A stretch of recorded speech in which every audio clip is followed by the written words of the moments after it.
Happy birthday, Karen. Oh. Okay. Here you go. Here's your cookie. Oh, that's pretty cute. Thank you. I'm going to eat it for you, okay? That's pretty funny. So mean. Okay, City Council meeting. 6:30 p.m., which is now probably 6:35, Tuesday, August 18th, 2020. City of Sammamish. Meeting accessibility. Pursuant to the Governor's Emergency Proclamation 20-25, the city is unable to provide an in-person location for the public to listen to the virtual City Council meeting this evening. Meetings are still accessible to the public, and public comment is able to be submitted. To view, city website www.sammamish.us/TV21. City Facebook, www.facebook.com/City of Sammamish, WA/. Comcast Channel 21 within Sammamish only. To view later, meeting videos are available the day after the meeting. City website, www.sammamish.us/TV21. YouTube and Comcast 21 within Sammamish only. Roll call. Mr. Sugg? Mayor Karen Moran, Present. Deputy Mayor Christy Malchow, Present. Councilmember Ken Gamblin, Present. Councilmember Jason Ritchie. Sounds like Councilmember Ritchie is absent for this meeting. He has an excused absence. He is actually at DNC this week. Thank you, Mayor. Councilmember Chris Ross, Present. Councilmember Pamela Stewart, Here. and Councilmember Kent Treen. Present. Excellent. We'll now stand for the pledge, and Councilmember Gamblin, would you please lead us? I pledge allegiance to the flag of the United States of America, to the republic for which it stands, one nation, under God, indivisible, with liberty and justice for all.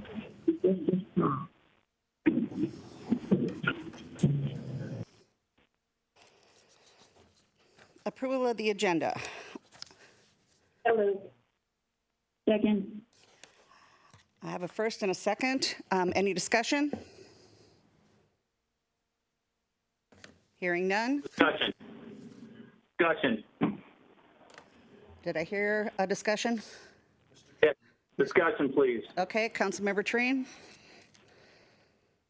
Yes, thank you, Madam Mayor. I'd like to, if possible, I'd like to move that we take item number 7 and just move that to a September meeting. Second.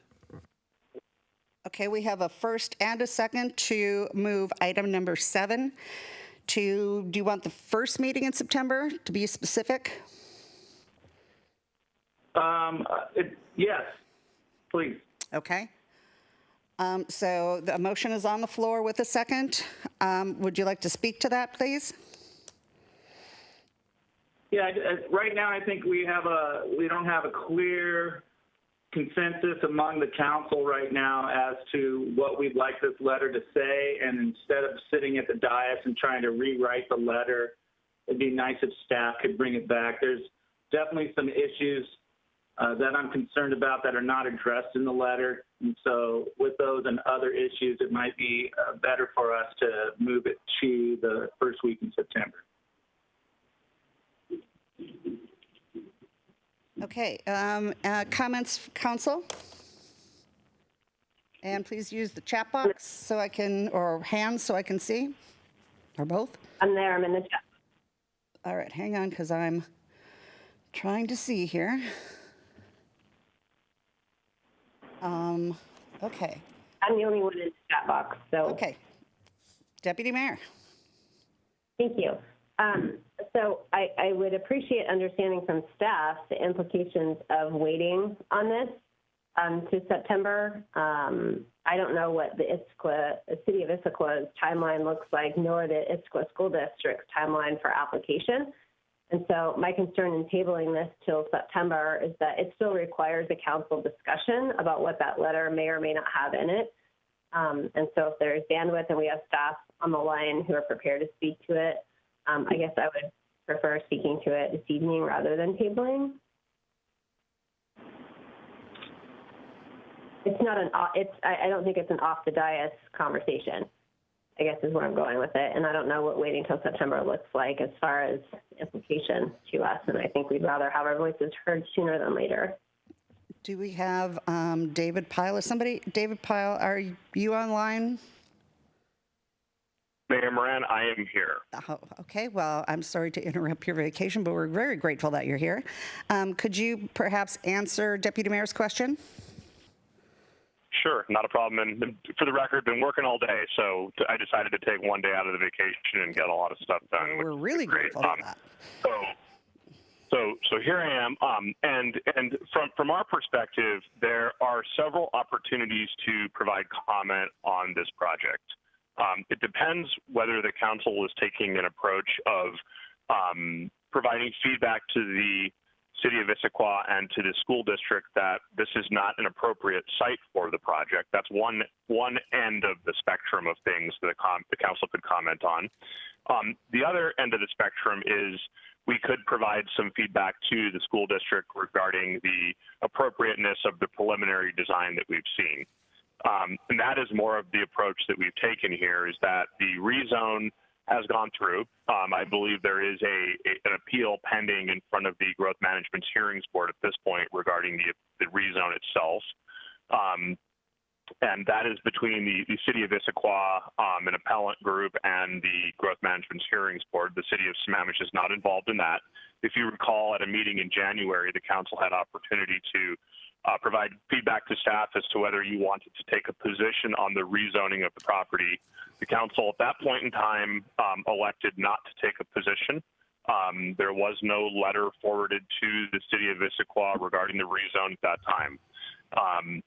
We have followed the project fairly closely. We have observed the Issaquah School District begin the design process. There was a meeting held with the Issaquah Development Commission, where the commission asked many great questions about how the project it interacts with the frontage along 228th, how the internal flow of the project works, how the stormwater is managed. As a result of that meeting and the plans that were presented at that meeting, staff did identify several areas of concern.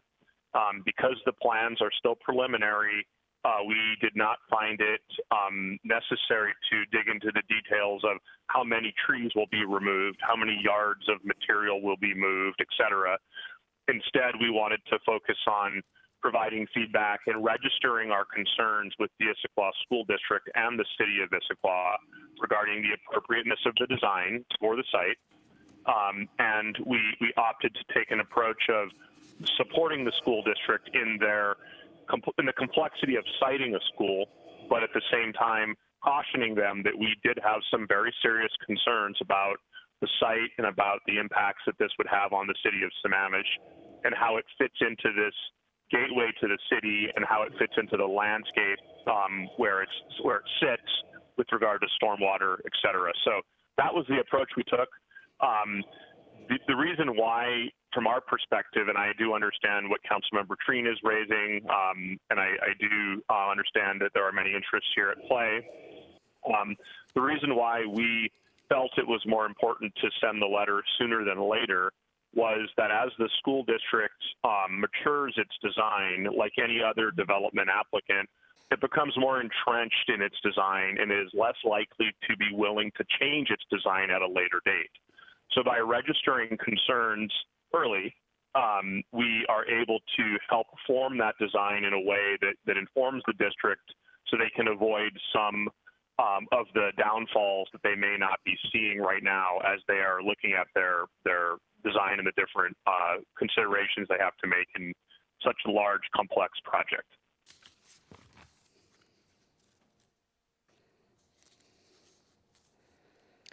Deputy Mayor, does that answer your question? It does. Okay. Councilmember Stewart?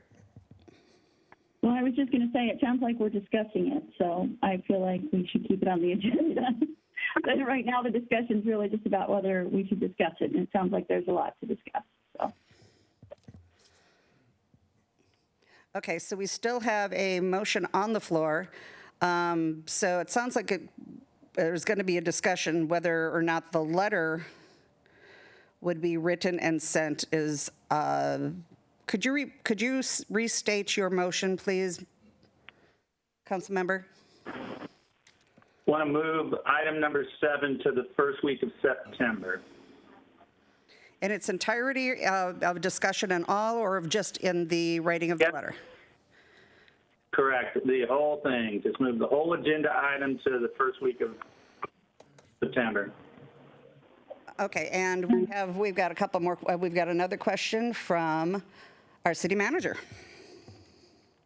I would like clarity, Mayor, on the motion and the desire of council to either table this and move the entire discussion to September 1, and/or are council members going to be requested to submit their concerns in a statement format to my office, and I'll get to community development, and we can work together to try to ferret through those comments? Or is that going to be part of the process, or are we just going to wait till September? It's not clear. I think that's part of this process right here.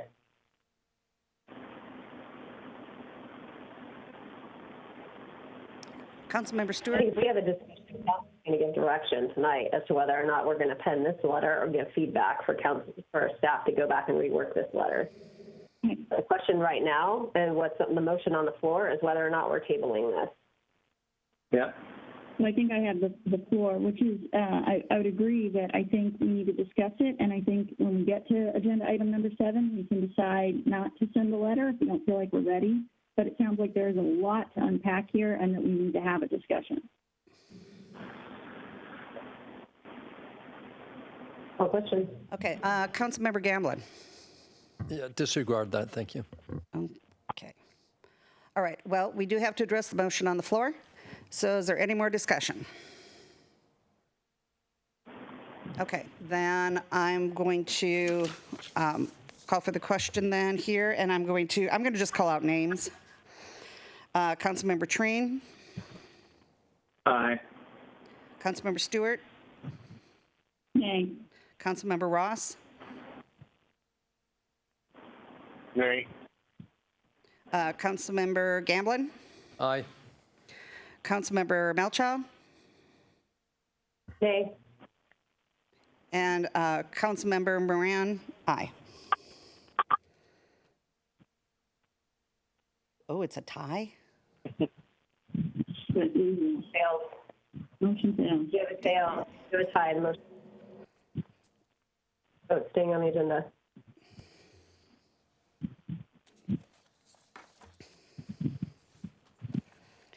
All right, so.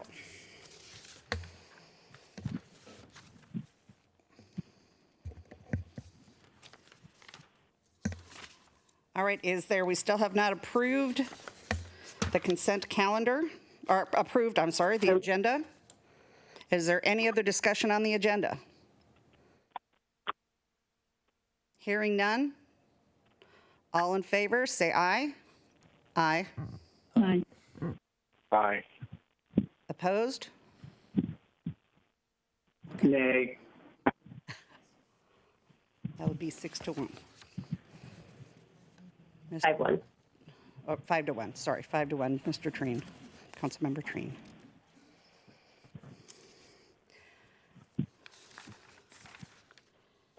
Okay, next up, we have public comment. Pursuant to the Governor's Emergency Proclamation 20-25, the city is unable to provide an in-person location for the public to listen to public comment, the virtual city council meeting this evening. Meetings are still accessible to the public, and public comment is able to be submitted. Written public comment will be accepted until 5 p.m. on the day of the meeting. Submit your written comments via email to the city clerk at lhatchie@sammamish.us and city council at citycouncil@sammamish.us. Verbal comment. Up to 3 minutes of verbal public comment may be provided per person live during the meeting.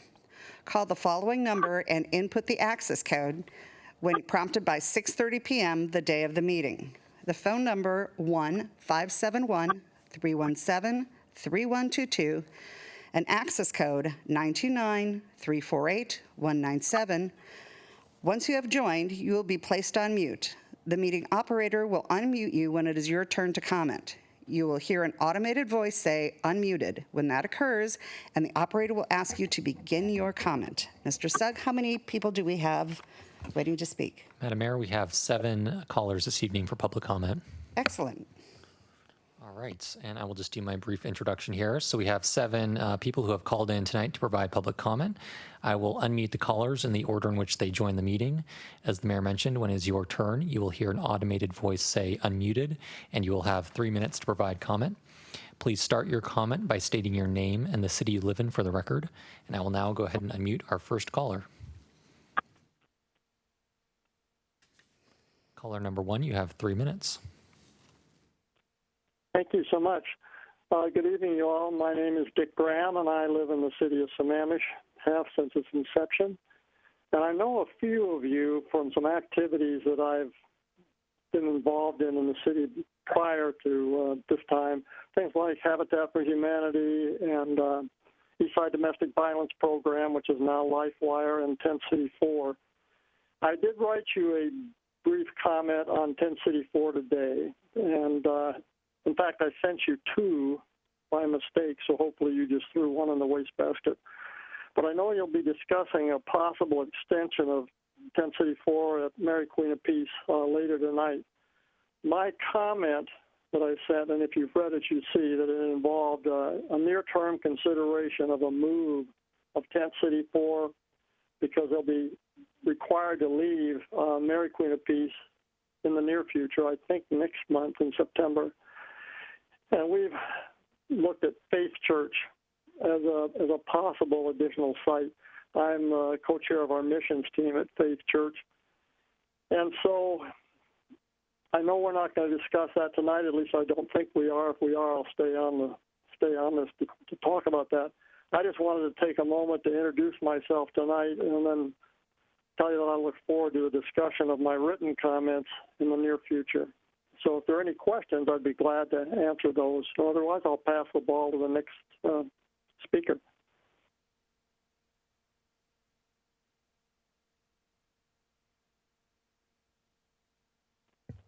I think that's it. Okay, I think that's it. Thank you so much. Thank you. All right, moving on to our second caller. I will go ahead and unmute you now. Caller number 2, you have 3 minutes. Hi, good evening. My name is Dave Osmer. I live in Providence Point. Thank you for the opportunity to address your agenda item number 7.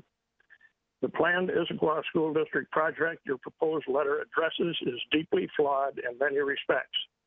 2 of them have significant and direct negative impacts on the city of Sammamish and its residents: increased traffic congestion and stormwater runoff. The plan's flaws of greatest concern to me personally include the inadequate access to the site in an emergency and the significant increase in congestion on 228th Avenue Southeast that will occur during peak rush hours. ISD's current plan calls for only 1 point of access and egress from 228th to accommodate nearly 5,000 additional vehicle trips per day on an already congested road. About half of these trips will occur during the morning rush hour, creating near gridlock for Sammamish residents trying to exit the south end of the plateau. Significant reconstruction of 228th and at least 1 new stoplight, if not 2, will be required. Because of the topography of the site, the entrance egress drive requires a significant uphill cut into the hillside, including high retaining walls. Now imagine, if you will, what would happen in the event of an earthquake that collapsed those retaining walls, making this driveway impassable to first responders. The plan does show an emergency entrance at the far south end of the site, But if 228th is gridlocked, that entrance would also be rendered nearly useless.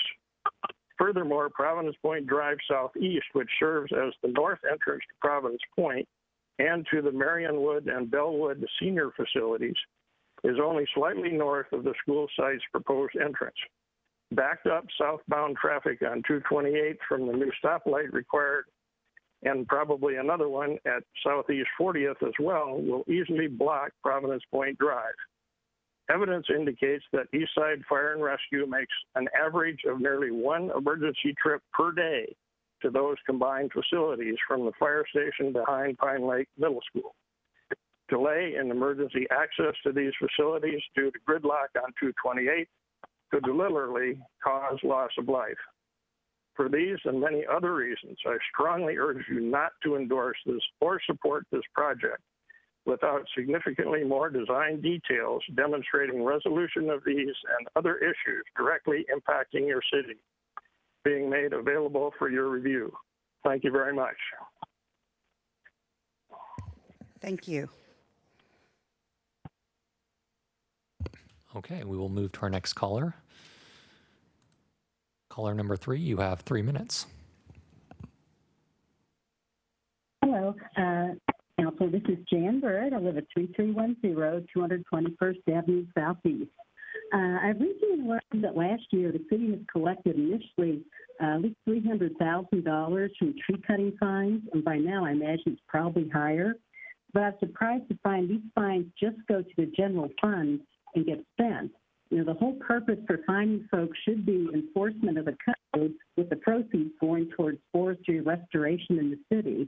So I'm asking that the city create a separate fund for fines and violations related to trees, and then the money can go into that fund instead of the general one.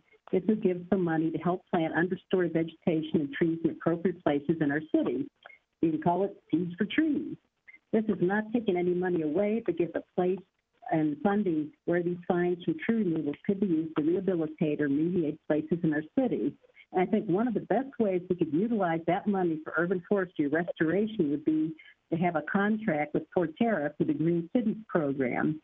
Through their robust volunteer program and professional monitoring and stewardship, they can help us improve and steward our urban forests.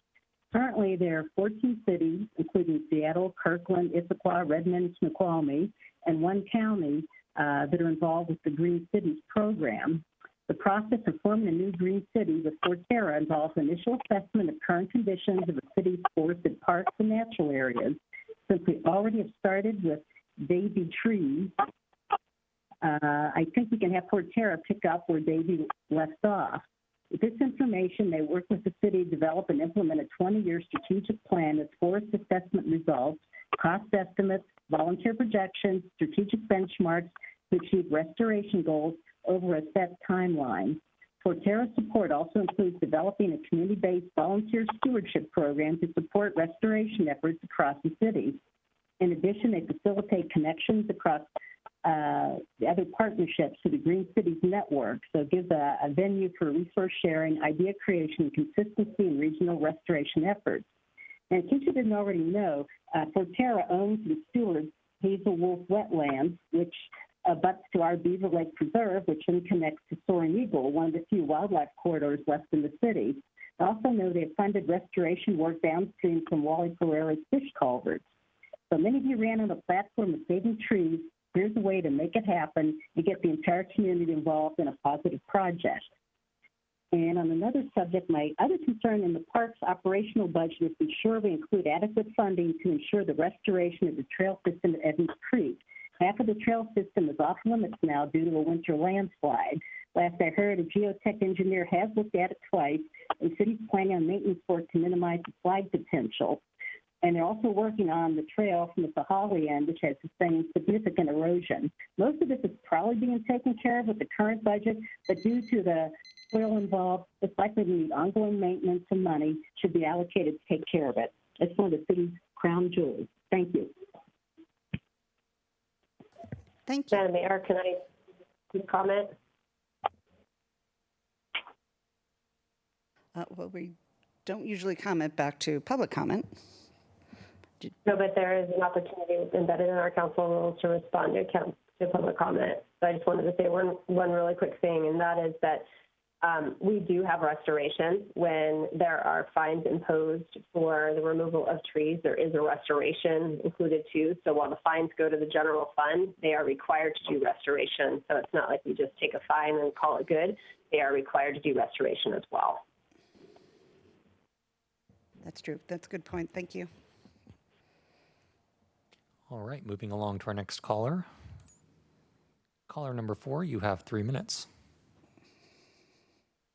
Thank you. My name is Leo Graham. I'm also a resident of Providence Point, and thank you for the opportunity to address the council. I would like to second what my fellow resident said.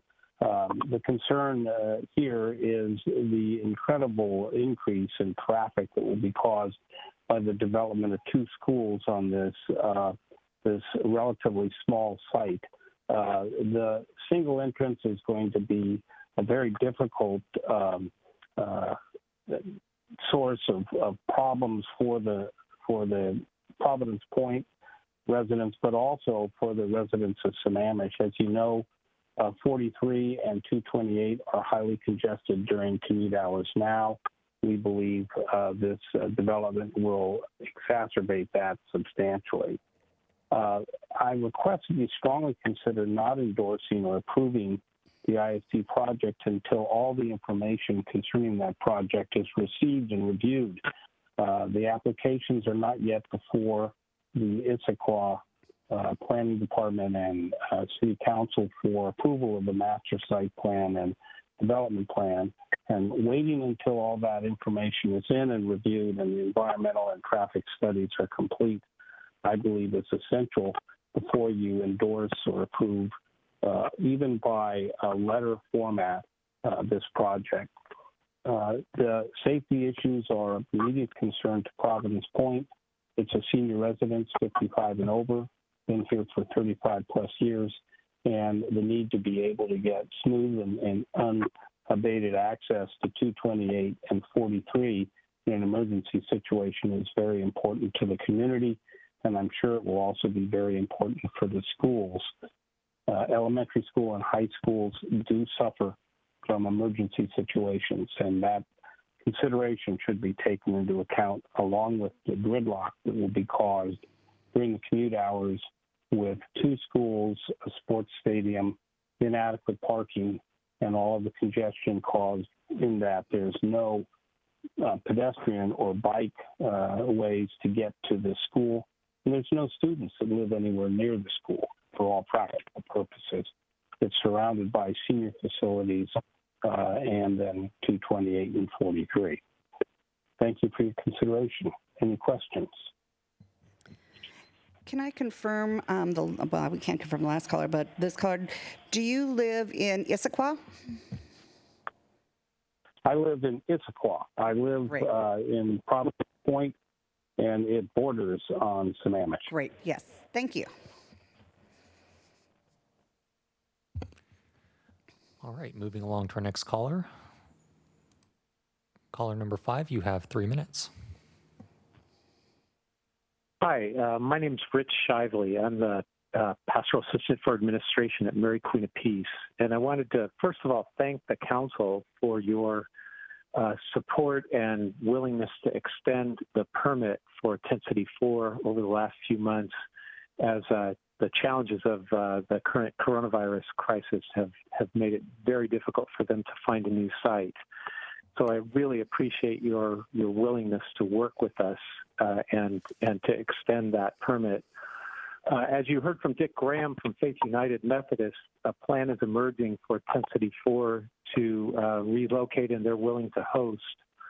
I would say a couple things about Tent City 4. First of all, they brought out some very good things at Mary Queen of Peace in our community and in the broader community related to people's generosity, but also in Tent City 4 and their willingness to give back, not just to Mary Queen of Peace, but to the broader community, and to share some of the bounty of some of the donations they've received from the community with people in need, including the Issaquah Food Bank. The other thing that's been great about 1054 is the ongoing process of people who have gotten permanent housing and sustainable employment during their time there. We've had some minor challenges, but nothing significant, just in terms of kind of adjusting to being in the back of the parish but, you know, great communication with our neighbors, I believe, at least the people that have reached out to me directly, and I think it's been a pretty smooth and quiet time.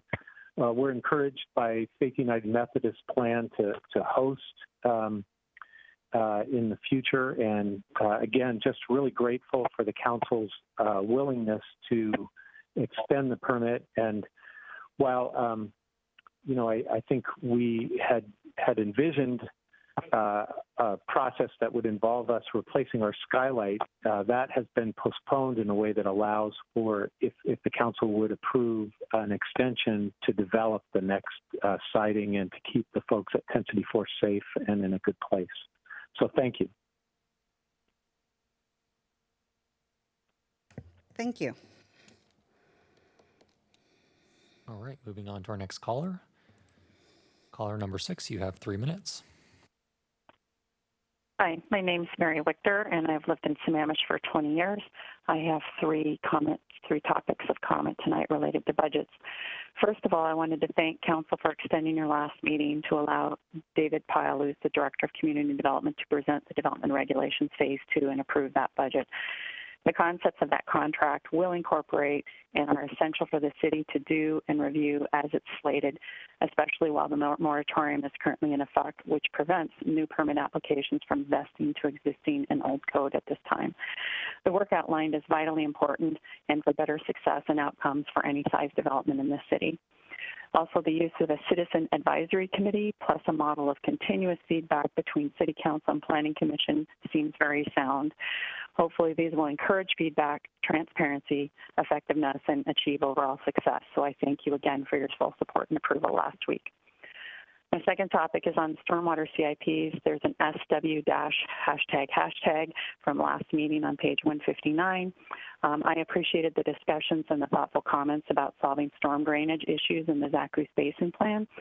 The stormwater drainage portion of Lewis-Thompson Road Tightline will improve safety for drivers and area residents, help Tamarack neighborhood and flooding issues, can support improving water quality and quantity flowing into Zaku's Creek, and also aid the success of salmon recovery for the kokanee and the usability of the new fish culverts. So please allocate stormwater CIP funds to design and build storm drainage systems needed to alleviate these long-term problems. And the third topic is on information technology for capital improvements and operations, and that was also page 170 of last week's packet. Under the funding and revenue sources for IT, they have general fund and then also interfund services from surface water. I first want to say that I fully support the city and IT staff and resources, particularly having lived through the ransomware situation that City Hall endured. Second, I want to ask if stormwater revenues can actually be used for information technology, because I believe at least surface water management fees can only be used for stormwater. And then third, if the IT department is getting money from stormwater, then I would like to ask some IT help for maintenance support of the city's Storm Bandit tool. That Storm Bandit tool is an excellent online interactive tool, but it has a few errors in it that need to be corrected and a few things that are not shown in the included mapping and really should be. And while no maps are ever perfect or perfectly up to date, having valid data helps promote people, applicants, permitted projects, and city staff to ensure process and approvals are well done. So I appreciate having this opportunity to give feedback, and do want to say that I miss the Finance Committee meetings that were held in the past where you could listen and learn the budget preparations, and it helped with transparency. Thank you very much. Thank you. All right, moving on to our last caller.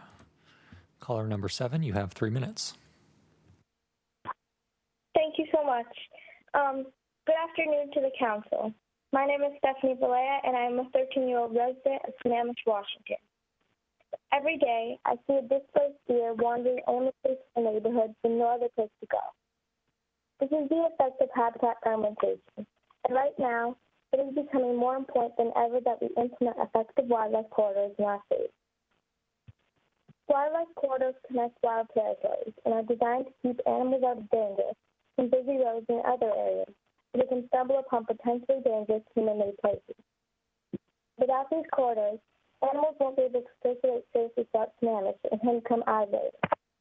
They may not find food or even mate. As you can imagine, this will have a devastating effect on our native species. Clearly, we have to do something. But how do we establish effective wildlife corridors? The Center for Biological Diversity outlined a 6-step checklist for evaluating and establishing an effective wildlife corridor. Step 1. Identify the habitat areas the corridor is designed to connect. Step 2. Select several target species for the design of the corridor. Step 3. Evaluate the relevant needs of each target species. Step 4. For each potential corridor, evaluate how the area will accommodate movement by each target species. Step 5. Draw the corridor on a map. And step 6. Design a monitoring program. If we do these 6 steps, we should be able to determine and understand what's best for each animal species that lives here and ensure that people and animals thrive enough. Our town center area once had wildlife corridors, but over time, they disappeared. It is vital that we begin to add wildlife corridors to our city again, and 2020 can be the turning point for that to happen. Animals such as bears, bobcats, and deer are slowly disappearing from our city. Are we really going to do nothing, or are we going to begin restoring our waters and forests to what they were before? I, for one, am calling for action to safeguard Sammamish nature and wildlife. We have caused damage to much of our wild territories, but they have a magical resilience. They can regenerate, rebuild, and be wild, if only we can give them the chance. So please, join me in protecting and preserving Sammamish wildlife, because together we can sustain the natural wonders of our city forever. Thank you. Thank you.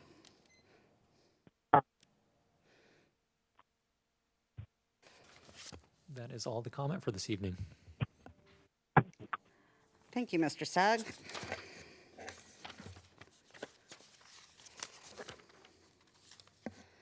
Okay, next up we have the consent calendar.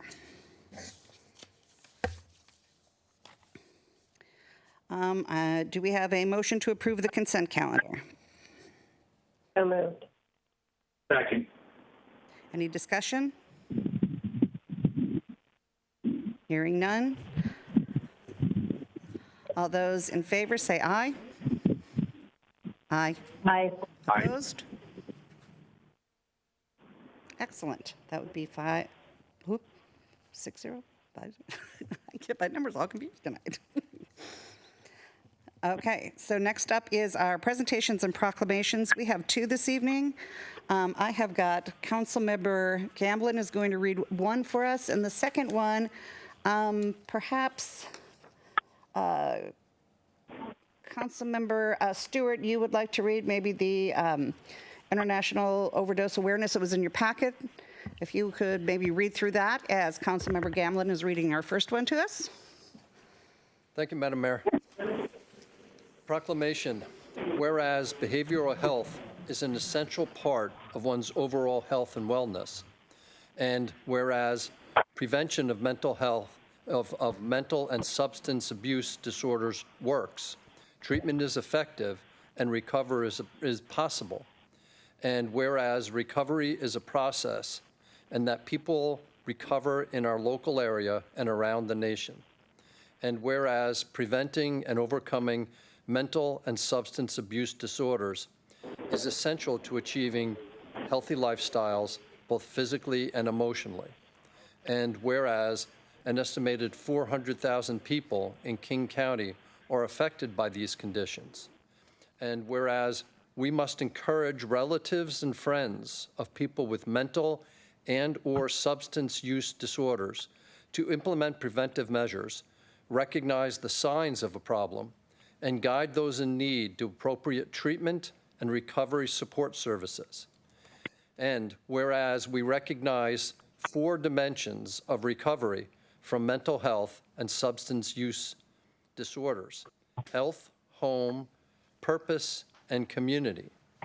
And whereas, to help more people achieve and sustain long-term recovery, the U.S. Department of Health and Human Services, the Substance Abuse and Mental Health Services Administration, the White House Office of National Drug Control Policy, King County, and Washington State invite all residents of the city of Sammamish to participate in National Recovery Month. Now, therefore, Mayor Karen Moran, on behalf of the Sammamish City Council, does hereby proclaim the month of September 2020 as National Recovery Month. Thank you. That's excellent. Thank you. Councilmember Stewart, if you want to read a second one for us. Sure. It can come up on the screen. That would be easier. There we go.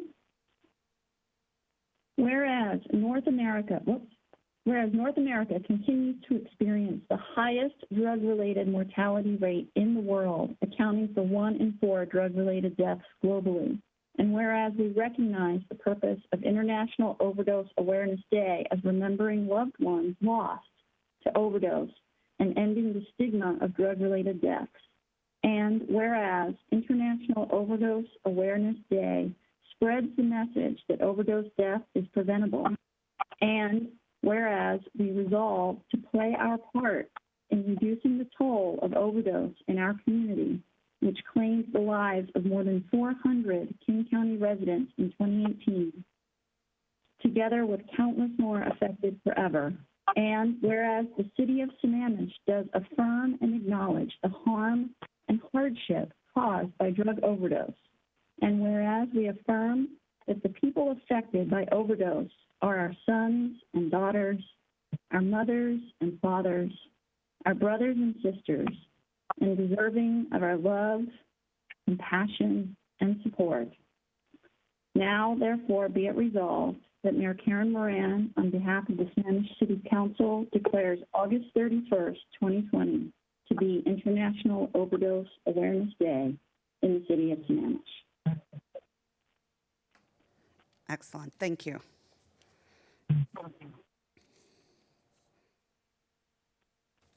Okay, next up we have got new business, which is the second quarter of the Human Services Granting Report, or grant reporting, and Mr. Sugg. Thank you. Mike Sugg, Senior Management Analyst. I'm joined tonight by Rita Bod, our Senior Human Services Coordinator.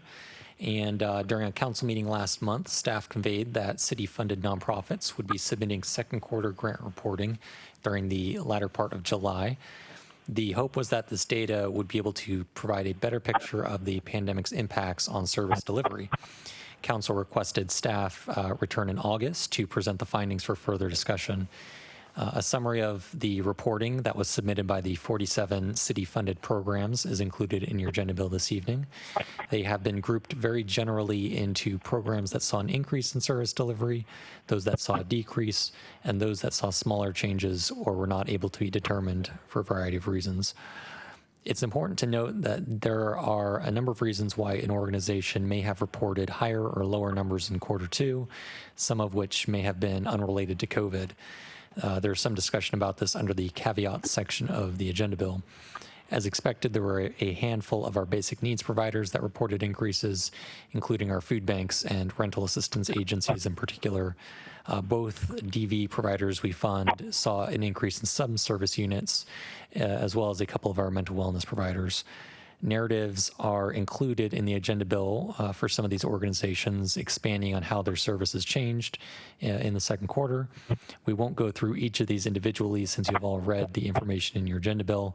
And before I turn it over for discussion, Rita did some additional outreach to several nonprofits and other peer cities, which she would now like to speak to. Rita, can you provide that information? Sure. Thanks, Mike. Good evening, Council. My name is Rita Bod, and I'm the Senior Human Services Coordinator.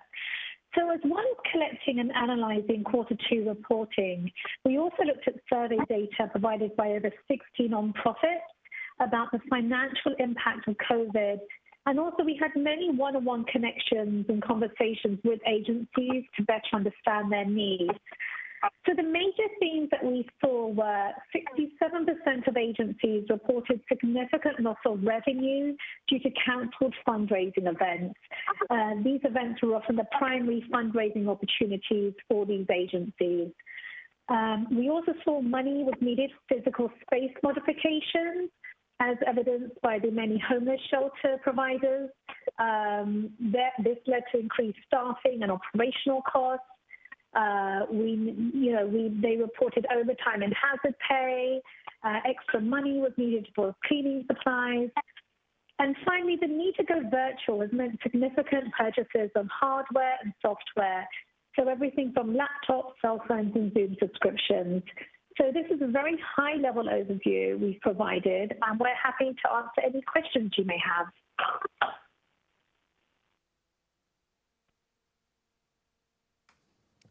Councilmember Stewart. Yeah, in recognition of all of the hardships that have been brought about by the pandemic and all of the ensuing financial impacts from the mitigations, and really in light of the proclamations that we just made this evening, I would like to move that we approve $275,000, which would be $25,000 per provider, all of which are listed in the increased service delivery section, which include the Crisis Clinic Crisis Line, NAMI East Side, the Crisis Clinic in County 211, HopeLink Emergency Food, Issaquah Community Services, Issaquah Food and Clothing Bank, Lake Washington Schools Foundation Pantry Packs, St. Vincent de Paul, Eastside Legal Assistance Program, LifeWire, and the Issaquah Schools Foundation Cultural Bridges.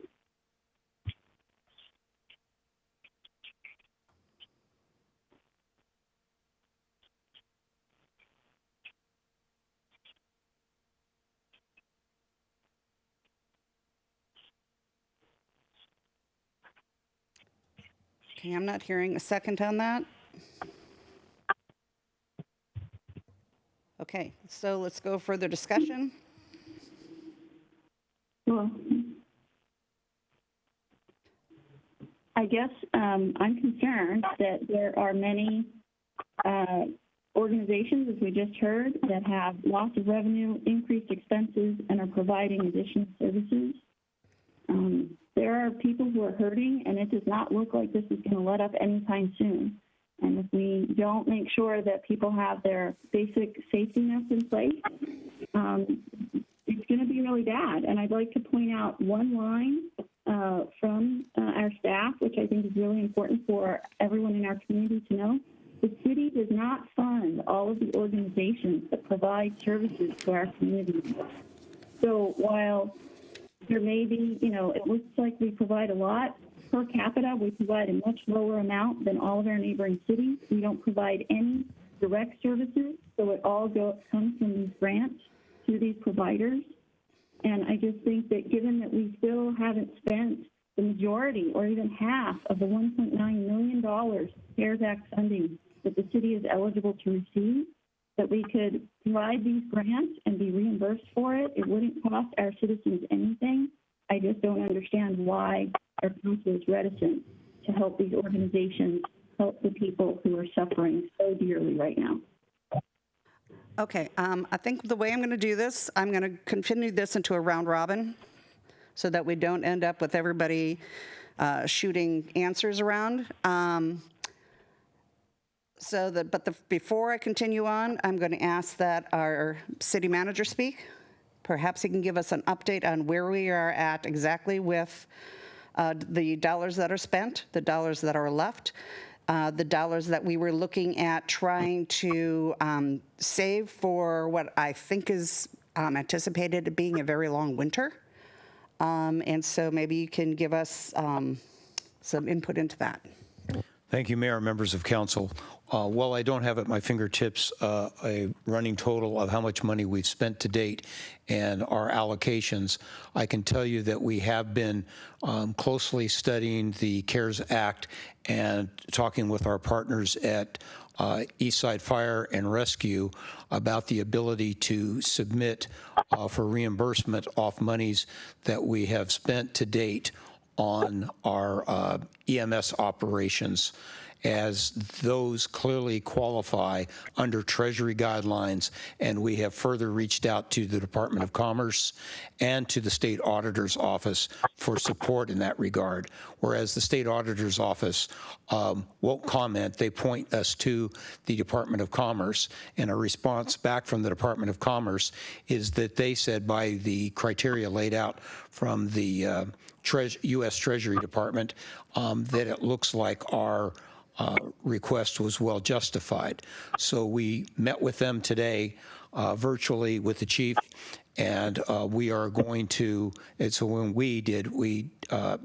Aaron, Anton, Chris, Gianni, Mike Sugg, and myself, and Andrew Stevens had a meeting, and we all agree that we will make submittal of reimbursement to the Treasury for our monies that we've spent, and we believe that we will attain the full $1.9 million, $1.950 million, and get reimbursed for that. That will alleviate us from the October 31st deadline of expenditure of funds, which will allow the council time and the staff time to work with the nonprofits, organizations needing assistance, and determining who actually needs assistance without the overhang of that deadline. That will ensure that we have monies that the council can spend during the winter, and perhaps even have some carryover into next year should that be necessary, because it doesn't look like Congress is making too much progress, and it's really an iffy situation on the president's executive order to continue supplemental unemployment, and there isn't any COVID CARES Act money so far being contemplated by the legislature. So I hope that gives the council some reassurance that we aren't up against the deadlines, and staff is earnestly trying to gather information from those nonprofits out there who are trying to get an assessment on where they're at and what the needs are.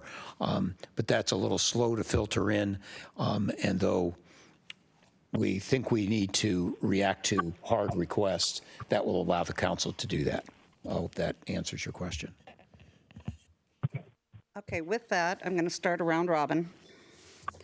And I'm going to start with the deputy mayor.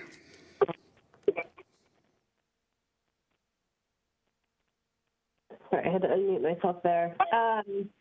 Yeah, I have no doubt that the city will have to or feel the need to help our community partners that are assisting residents in the city.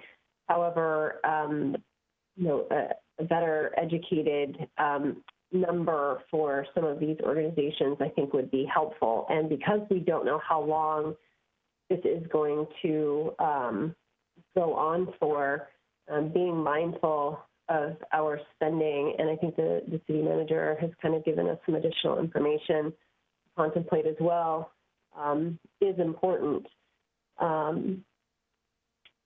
Yeah, I think, I wouldn't mind looking at some funding specifically under the domestic violence header, but I think having staff maybe come to us with a suggestion, or at least giving council heads up on what might be coming so we can digest it before we're sitting at the dais would be helpful too.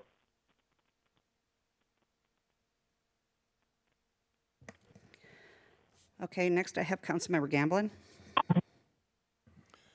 Thank you, Madam Mayor. I concur with Deputy Mayor Malchow in that we don't have a timetable on what's happening with this. We could see it very well go into winter. We could see it very well go into spring. Yeah, we do have available funding, and obviously we want to use the available funding that we have to help our residents. That should be done on a basis of request and need, and at this point, I still think we have staff compiling that need, and rather than just arbitrarily going out and assigning X number of dollars here and there because we feel that we want to do that. It should be based on requests and need. So I will, we'll wait on that and be happy and ready to act on those needs as they occur. Councilmember Ross. Yeah, one thing that occurs to me is I don't disagree with the need or the request to provide funding to our not-for-profits, but we do need to have some level of metrics are in place to find success. Simply increasing service delivery does not necessarily mean you're successful. And so I'd like to think about that. When we have duplication of services, compare them. Is one outperforming the other? So we redirect more funds to the higher performer. And it's all about return on investment. So I'd like to have a close look on how we strategically deploy our funds before I just allocate it evenly amongst different organizations. It's got to be some level of performance in there that's tied to some metric and competitive view. Councilmember Treen. Thank you, Madam Mayor. City Manager Rudat, is the initial funds of $1.95 million was granted to the city, correct?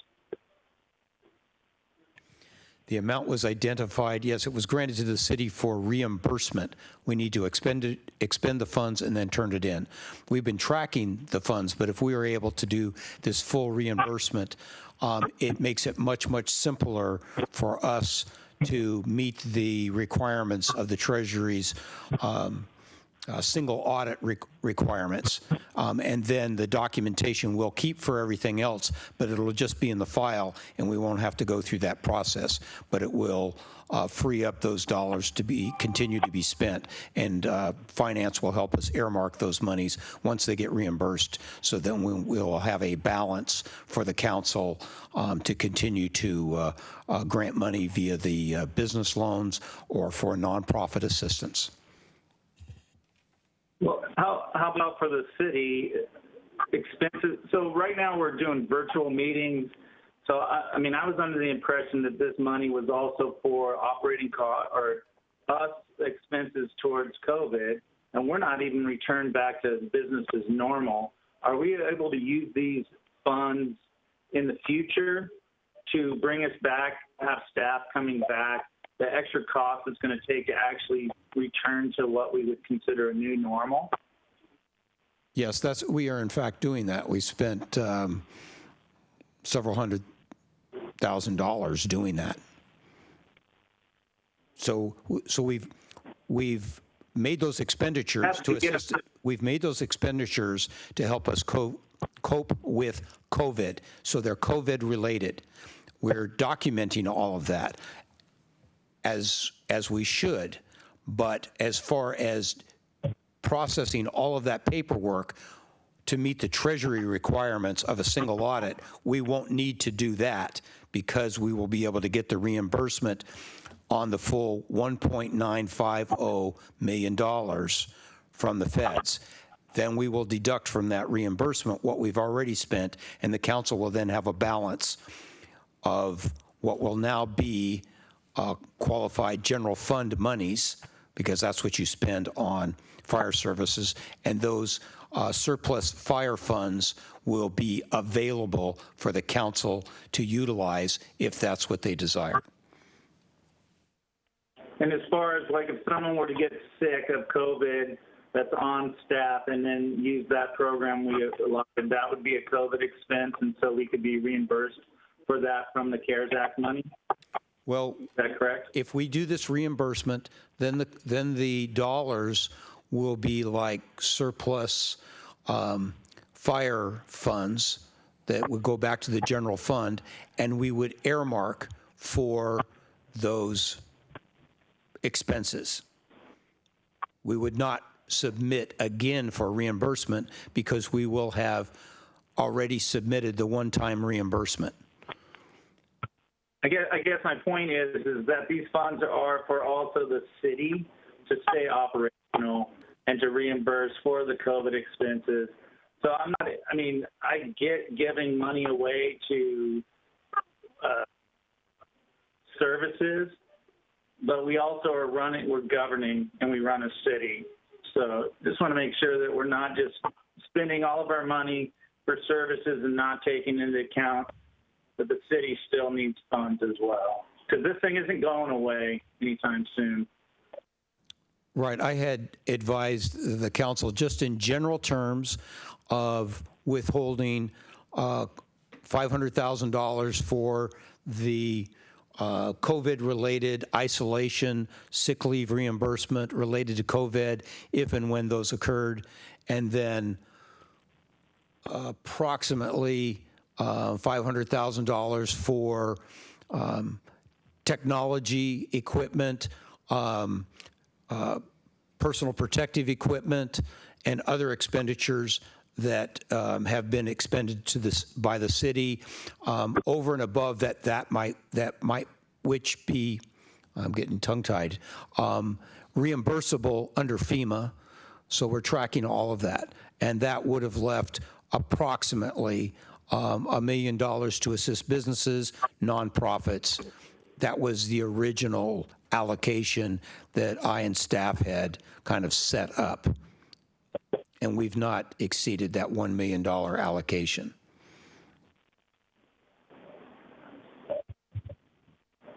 And we're 7 months into this thing.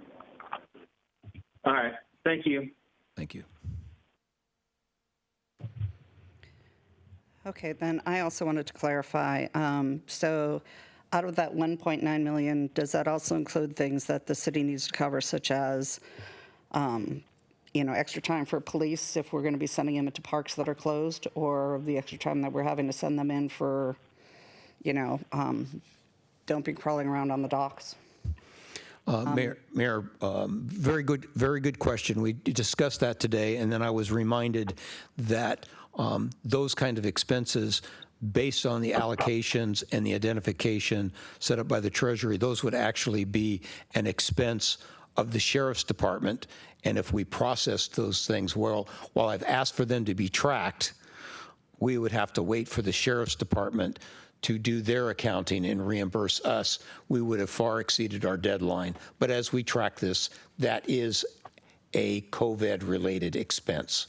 Yes. Okay. So fire parks, looking at the extra signage and the extra time that we're having to spend and the extra things we're having to do with the parks, face masks for the city, all that stuff is falling underneath that 1.9 as well. Yes, ma'am. Okay. So I'm just trying to, in my mind, figure out what all is coming underneath this. I mean, so it's not that we've just got this landfall of money that we can just, because I keep hearing, well, what are you doing with all that money? Well, there's other things we have to do to take care of the city. That being said, I've got a couple of different things that I think. One is that I don't think we should be sitting on money when we've got people in need. I think that's, if we've got people out there that need help right now, we need to get the money to them. The idea of sending money, just an amount of money to everybody on the list, to me, I'm looking at some of these and they haven't shown a need to me at all. So I would like to hear, and I want to get money to those who need it, and I want to get it to them as quickly as possible. But in some of them I'm seeing there's very much where I would send them money. But some of them I'm not sure I would. So, where they've got a total of 0, but they've got a goal of 42, I wouldn't necessarily send them money. So I would need to have a little bit better of an explanation of, from that standpoint. I would want to, the food banks and stuff like that, I know that it's really hard because they're not keeping track of anybody right now. Yeah, and I've got a girlfriend who actually works down at the Issaquah Food Bank, and I made her promise that, hey, if we've got a bunch of people coming in and you feel that, we're not doing our part, please be back in touch with us.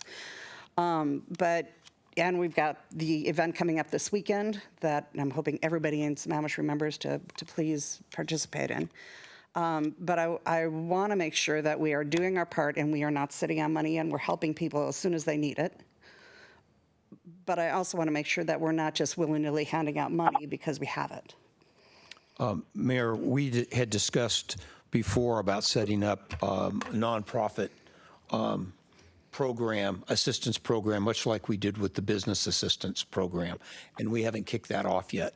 So, Mike, you want to step in here? Yeah, I think there's kind of two options, or it sounds like the council's talking more about kind of a staff recommended, more targeted approach. There's also the other approach that you could take, which is what we did with the business community, which is kind of establish some criteria to which nonprofits could apply and receive a grant of a certain amount of money to help them out with COVID-related expenses. And they're not exclusive. You could do one or the other. You could do them both. Just kind of throwing that out there for discussion.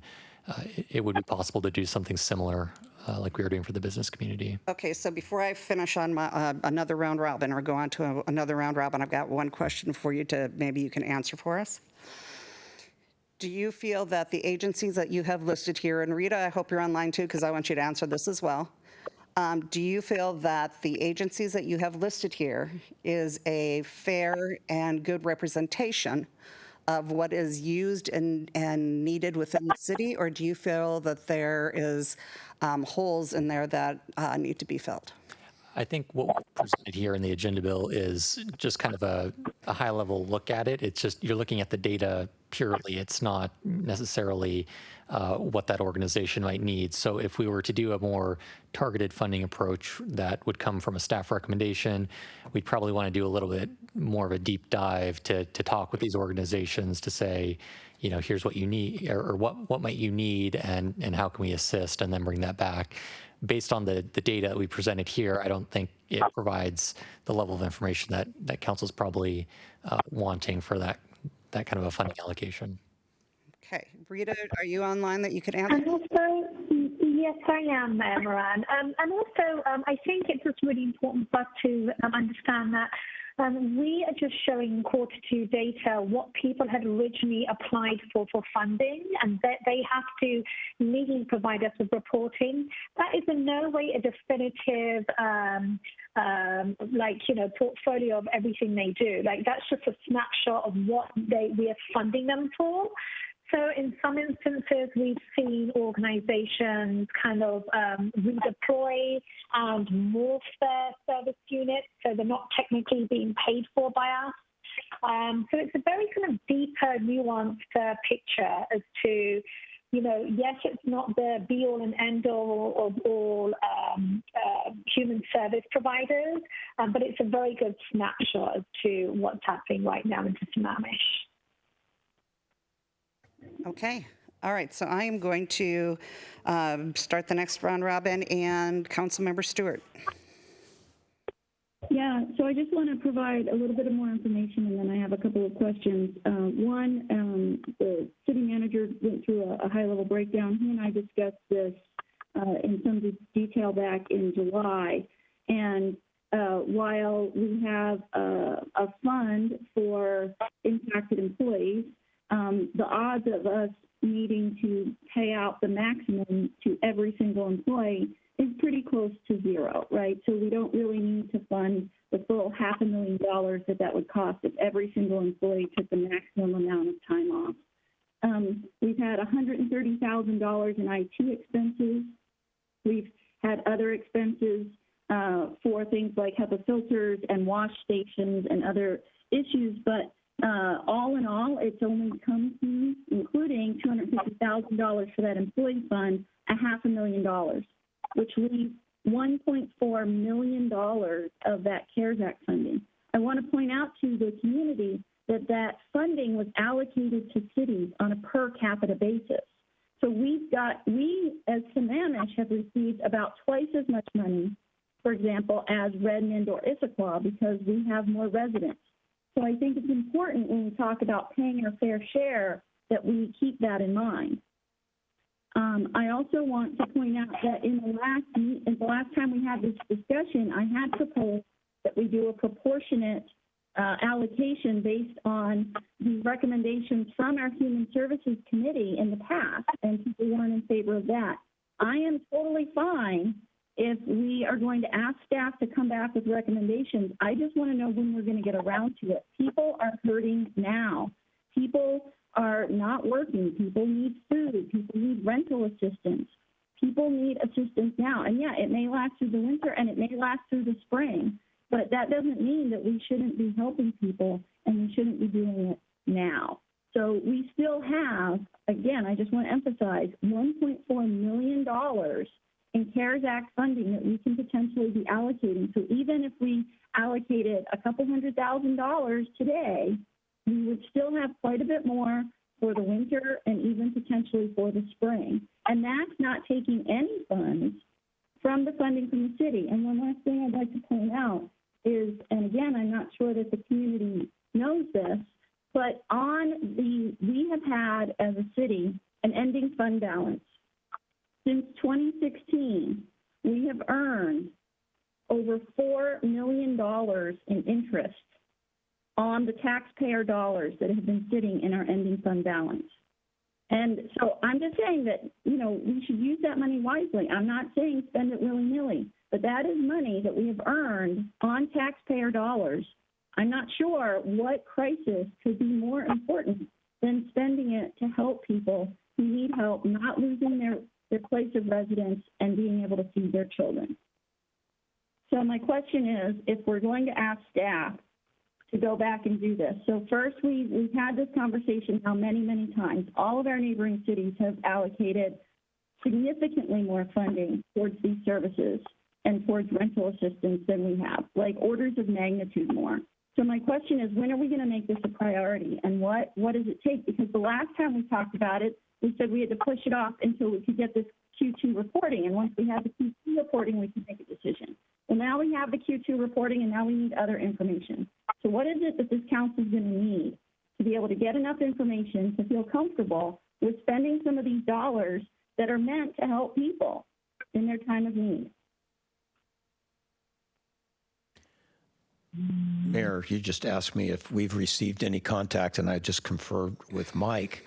I understand the pleading, but we've not been notified by the nonprofits or anybody else that they are any more in need than what we've already reported. Mike? Yeah, I think the question was, has there been any organization that's reached out to the city basically saying, Are we denying anybody? I mean, our food banks, our rental in particular, our keep a roof over somebody's head and to keep, our families fed. Are we getting calls that those people in particular are in need of money? Not to my knowledge has those types of organizations reached out to the city to specifically ask for funding. Mayor, we'll specifically reach back to them to make sure that we're coordinated. May I just also add to this, Mayor Moran? We also need to sort of look and see funding sources for all the providers. And there are some providers that are solely, are very heavily dependent on city funding, and whereas there are other providers that have a big diversification of different funding sources. So I think in certain instances, there may be providers that are more dependent on city funding allocations than others.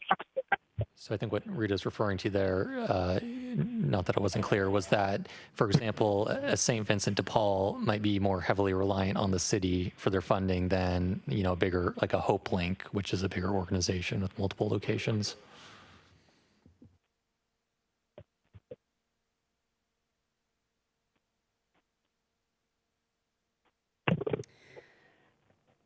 Okay, I'm going to keep my questions for when my turn rolls around, but I'm going to continue on with the Red Robin. Okay, so our Round Robin, Red Robin is a restaurant, isn't it? I haven't had dinner yet. Okay, so Deputy Mayor.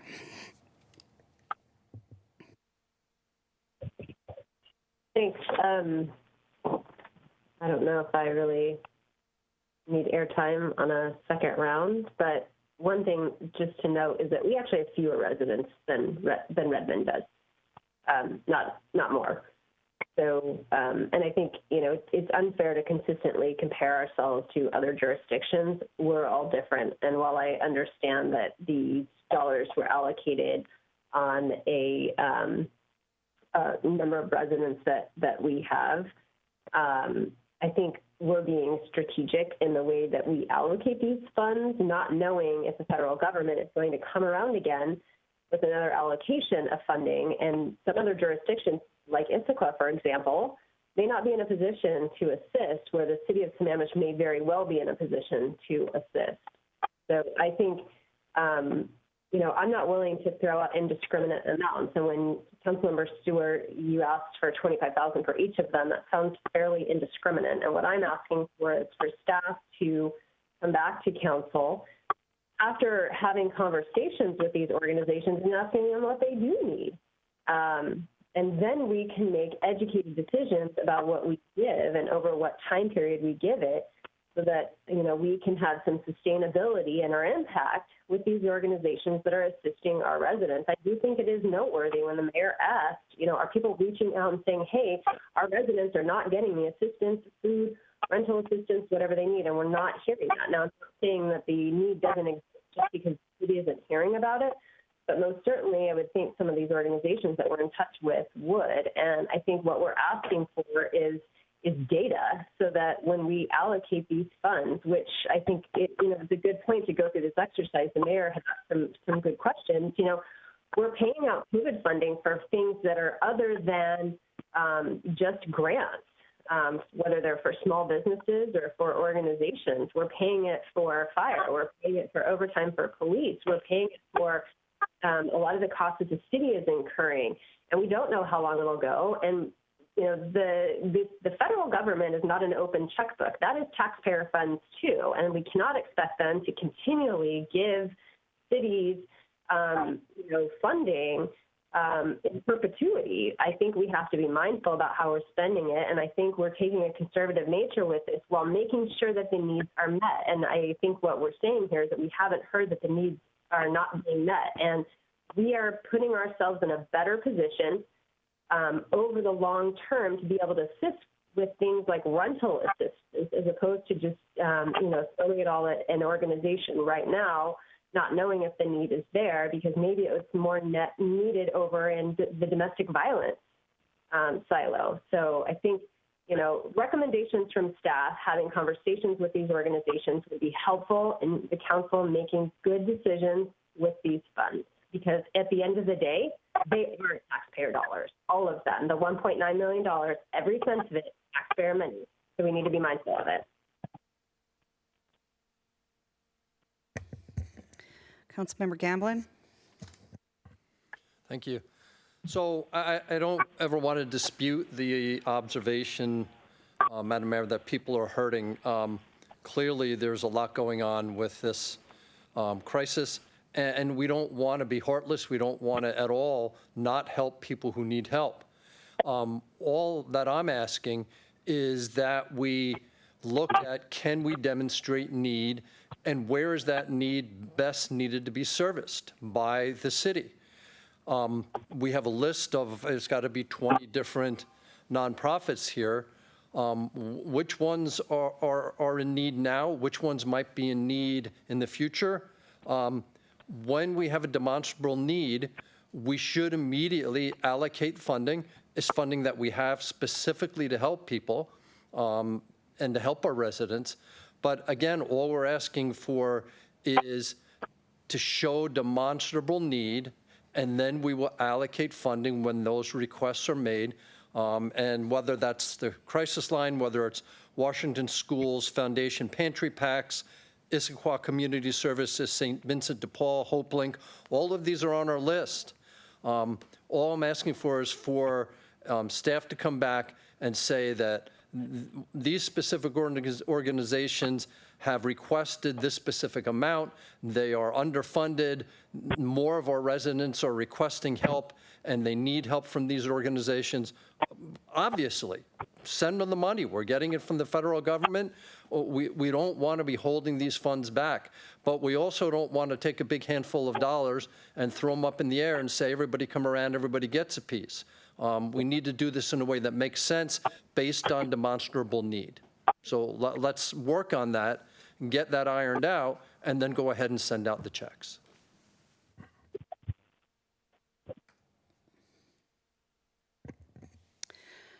Okay, so we have got our emergency preparedness. Gentleman here, Andrew, would you like to step up and maybe you can give us some input into this so that we... Yeah, thank you, Mayor. Yeah, one of the things I was thinking, just listening to the conversation, is, during COVID, during the lockdown, I think a large majority of us would have assumed that almost every business was hurting. We've recently opened the small business grants, and Mike, correct me if I'm wrong, but we have about 38 applications now. Correct. We're approaching 40 applications with the deadline on Thursday. And that's with several hundred businesses registered within Sammamish. So those assumptions might be off. And then when you look at long-term recovery on a disaster, a hurricane, you have several businesses that might close their doors right away, close for good. But you have a large percentage of businesses that close a year after the disaster through the long-term recovery. So setting aside this money within the general fund through this long-term recovery, space it out, would make a lot of sense, because we might roll back in phases. We might go back into a shutdown. New expenses might come out that we're not thinking about now. And if we use all this money currently, I guess we might regret it in the future. So just as I think the small business that Mike brought up, having a nonprofit grant program, allocating a chunk of this pie to nonprofits, to social services, human services, and then allowing the agencies to request help as they need it, and continue this program for the next year. I think that would keep more doors open and provide more services to folks, just as the business grants can be seen through the long run. Regarding the city funds, we might have to make adjustments next year as well. And using this reimbursement through the CARES dollars into our general fund would allow us then to not have to take away from infrastructure projects, to not have to take away from staff or personnel. We maybe, have savings, but we also have a lot of expenses as a city that still need to happen. Thank you. Okay, continuing on with our round robin, Councilmember Ross. That was very helpful, Andrew. Yeah, our responsibility is for the city of Sammamish, and comparing ourselves to other jurisdictions from a dollar standpoint, I don't think demonstrates need. I think we need to look at what the demand of our not-for-profits, and are people being turned away? Because I'm not convinced data is supporting the hypothesis expressed by Councilmember Stewart that people in Sammamish are hurting now. If they are, we need to hear it. We need the not-for-profit to tell us it's turning people away. If they're supporting for those in need, then I think we're at this point, we're not in an emergency situation. Should we get to that point, should we identify those issues and crisis demands on our not-for-profits, let's address it. But right now, I think we aren't in that position. And so, again, it's back to strategic allocation of our funds to those in need. Councilmember Treen. Thank you, Madam Mayor. Mike and Rita, just want to ask a question of you have we checked in on Habitat for Humanities and the people that live there and seen if there's a need for COVID relief or mortgage relief or even helping them pay the bills due to loss of job or some other issue? Yeah, so not personally, no, I've not connected with them. However, I do know that they're aware of all the local resources because when they came in, we made sure as staff to reach out to Habitat so that they knew about all the resources that were available to them. But I have not checked in specifically with individuals there. So I suggest that we do that then, please. Of course, yeah. Thank you.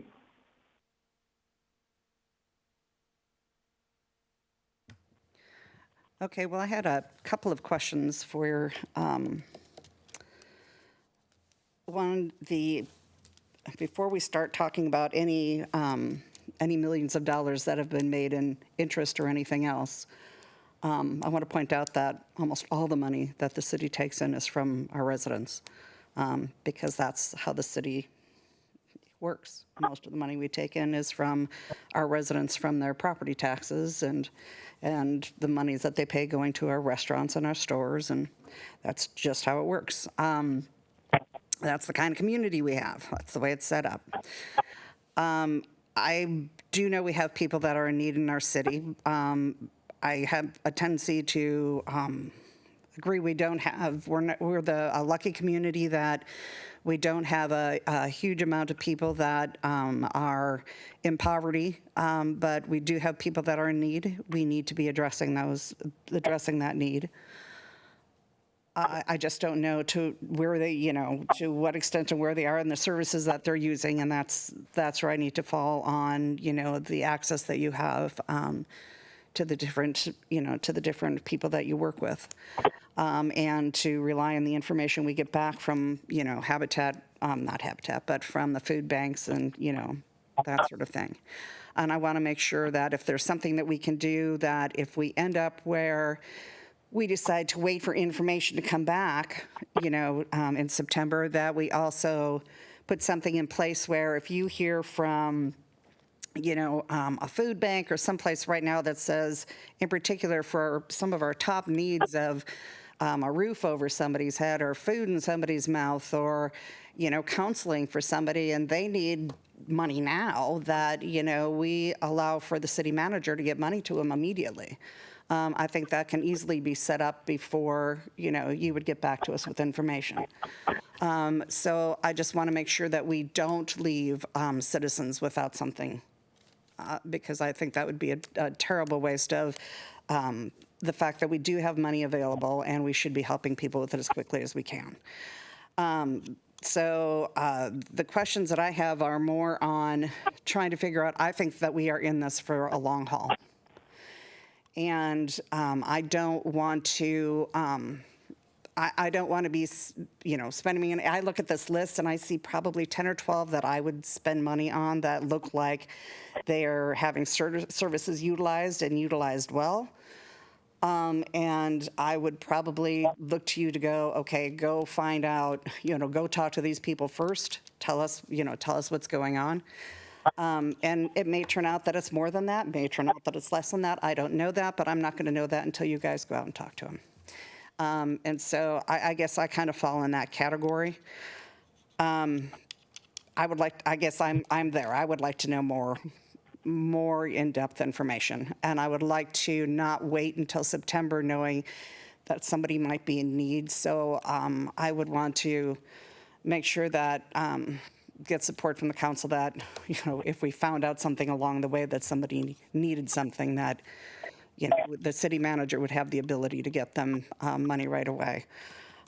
So that would be, I guess, my big thoughts on this.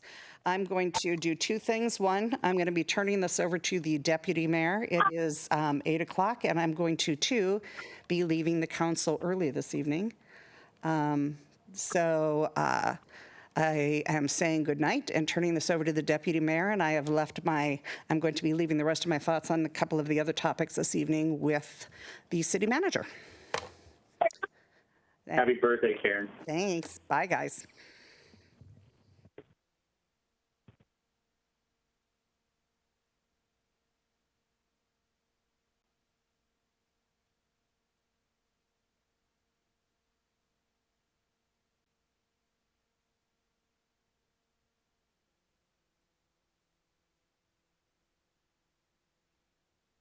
Just realized I was on mute.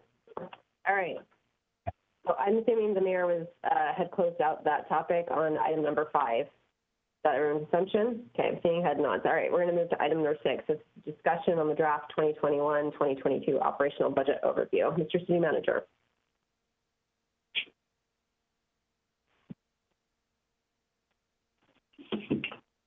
My apologies, Deputy Mayor. I was just going over some of the mayor's notes. Would you repeat your request? Oh, I'm just turning over the agenda item relative to the draft 2021-2022 operational budget overview. All right, thank you very much. I'm going to ask our Finance Director, Aaron Anton, to begin this.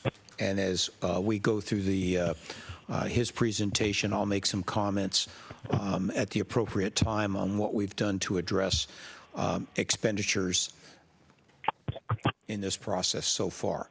I want to remind the council that this is an overview. We're just beginning our public process with you on looking at our CIP that we did last week, and that this begins an overview of the operational side of the budget. A high-level view, but we'll be talking about our revenue calculations and forecast. We'll be talking to you about the expenditure side of the budget. I'm trying to more narrowly focus the budget, looking very closely at our expenditures, because as we're moving along, revenues are dropping and slipping for many reasons we'll discuss, and our expenditures expand because we've expanded our services in our parks and our police services. And now I will turn it over to Aaron and let him address more specifically the presentation for you tonight. Thank you. So just first, a quick overview, kind of zooming out on the budget process in total. There's several state laws that govern the budget process in the state of Washington, Revised Code of Washington, RCWs. Again, we operate under 35A34, which is our biennial budget process, and that has to comply with BARS, the state system for budgeting, accounting, and reporting. And that's a classification of accounts that's prescribed by the state auditor's office. Our proposed preliminary budget, just in the way of timing, is to be submitted by the city manager by October 1st of the year, and that sets forth the complete financial program for the ensuing fiscal biennium. So again, these are just state prescribed checkpoints throughout the process. November 1st is then the requirement to have produced the preliminary budget prior to 60 days before the biennium starts, and then there's notice of hearing requirements as well that we comply with as we move through the budget process itself. So a couple of reminders. There's a timeline at the bottom there that just gives you a general broad stroke. January through June, we have that early council direction. July and August, there's budget preparation going on, and then we get into council review in more depth in September and October, and then the budget hearings themselves on the budget ordinances, as well as the public hearings on property tax and the budget ordinance, and then potential adoption in the November-December period of the year. So the city manager's draft 21-22 budget, and that's kind of where we're at right now, is being assembled. And as the city manager stated, there's a variety of number of inputs that he receives as part of that process in putting together that draft budget. So this slide goes through some of those things that have happened and are happening, will continue to happen as we move through the year here. I'll point out the public safety contract inputs being the Eastside Fire and Rescue Board as part of that Eastside Fire and Rescue contract, and then the King County Sheriff's Office as part of the police services contract as well. We do like to include, back up for 1 second, comparative financial data for the Eastside cities comparison. So that typically comes up and we bring that forward to you once we have the data updated from the state auditor's office. So I've included a couple of slides on that in this presentation that are showing the historical data from prior years. The more recent data, as it becomes available, we'll share that with council. So a quick reminder on where we are in the 1920 adopted period. And again, this was in the council packet memo as well on page 2. So there's just a copy of that table. And I'd like to highlight the 2020 revised budget. So we're looking at the operating budget specifically tonight. And so we're looking at that general fund line, and you have the beginning fund balance, revenues, expenditures, and an ending fund balance of 16.8 million in the general fund. And then the street fund is the line right below it with ending fund balance of 5.3 million. So that's what we're terming the operating funds for the city. So this is the picture as of the adopted budget that was adopted back in November of last year. So it's the one we're currently operating under. Some early trends as we go into the year 2020. Obviously, there was a revenue forecast variance. City manager stole my thunder a little bit there already. As we're moving through the year, that forecast is showing a slight decrease from 2020 to 21. The total net is a 1.5 million. We'll get to a little more details later. We also looked and further studied, and some level of service decision making was happening in regard to police services and increases in the police services needs. So that again is ongoing from police services study that happened a couple years ago. Actually, started that study. And then there was more recent conversation around the use of reserves and adjustment of reserve targets. Even last week when we were talking about the capital picture, had a question on the 10% strategic reserve. So we want to touch on that. That is kind of one of those goalposts that we like to set moving into a budget process. Quick reminder, the financial management report, this is a summary chart. These are what we call the stoplight chart. This particular revenue stoplight chart just shows activity at the top 10 operating revenues of the city and then the top 3 capital recurring. The information that's critical from this chart is the projection. This is where we would indicate during the 2020 period, as we're monitoring the budget monthly as we progress through the year, any variances that we're projecting for year end. So you can see we have some softness in the sales and use tax. Again, this shows results through July 31st of the year. Some softness in sales and use tax, as well as the cable franchise fee. So we'll talk about those things. Those were also included in the packet. Building permits are down, and plan check fees are down related to development revenue fees. So moving forward to just the overall budget, where it sits among the comp plan, there's the capital improvement plans, and then there's the budget itself. Here's the timeline. We get first and second quarter, again, a little bit more definition on what's happening when as we move through the year. We had a carry forward amendment, budget carry forward from 2019 to 2020 earlier in the year. We have a budget call that goes out from the city manager to the city budget city departments for them to submit their budget inputs. Then we update the revenue forecast. We're in August, and so we're going through those departmental reviews and adjusting inputs. So we'll give a draft snapshot of what that looks like here a little later. In September, we're going to move through, and the city manager is going to perform any final review and adjustments, and then they will, city manager will file by October 1st.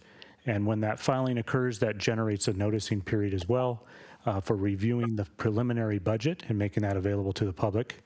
And then we have public hearings that occur and potential property tax action as well. So very quickly, I'll just go over the accounting. You've seen this slide before. It just categorizes from that BARS perspective. So if you're trying to track between account codes and the overall budgeting system, this gives you an outline of general operations. Again, that's what we're focusing on tonight, the general fund and the street fund. Capital we discussed last week, different capital funds and those needs, the parks capital, transportation, and general facilities capital. We do have proprietary fund, that's the stormwater or surface water utility operating fund, and the SWIM, or it's known as Surface Water Management Capital Fund as well, and then the internal service funds. So there's an org chart for the funds. Again, we're focusing on the general and street in the middle there tonight. So a little history, 5-year look back period. This shows the actual revenues and actual expenses from 2015 to 2019. Again, key takeaway here is these lines don't cross. Our actual revenues, this is positive performance. over that historical time period. So 2019 is being added into this chart so it reflects our 2019 performance now that we have that recorded here in 2020.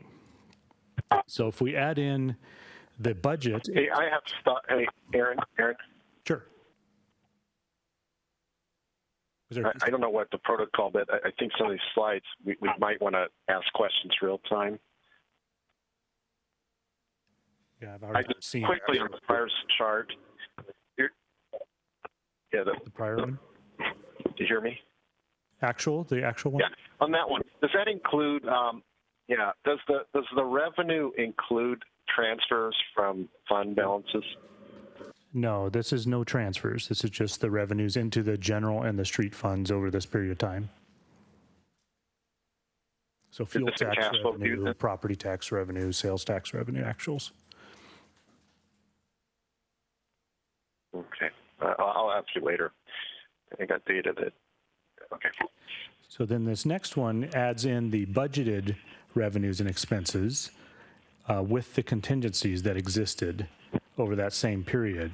So it reflects that the budgeting practice in itself is a conservative in nature, and that we're originally budget for a certain amount of revenues and expenses, and then we typically come in under those. And that's why we experience positive performance over that historical period. So then we cross over from historical performance, then we're adding in a 2020 estimate. So that's built off of those financial management reports as we're moving through 2020. And then this is the first snapshot of the 21-22 draft budget inputs loaded in there as well. And you notice we're crossing over from an expenditure perspective over the operating revenues, just that particular structural element. So here's a bit more detail on that. It's a look by department. And so we have the 2019 actual in the first column, actual results by those different departments, totaling up to the total expenses of all departments of $43.5 million. So I'll just go down the bottom line totals. The second column is the adopted 2020 budget, $49.1 million. Then the projected 2020, so this is the estimate of those expenses, and that's $47.6 million. And then 21 and 22, the $54 million for both of those years.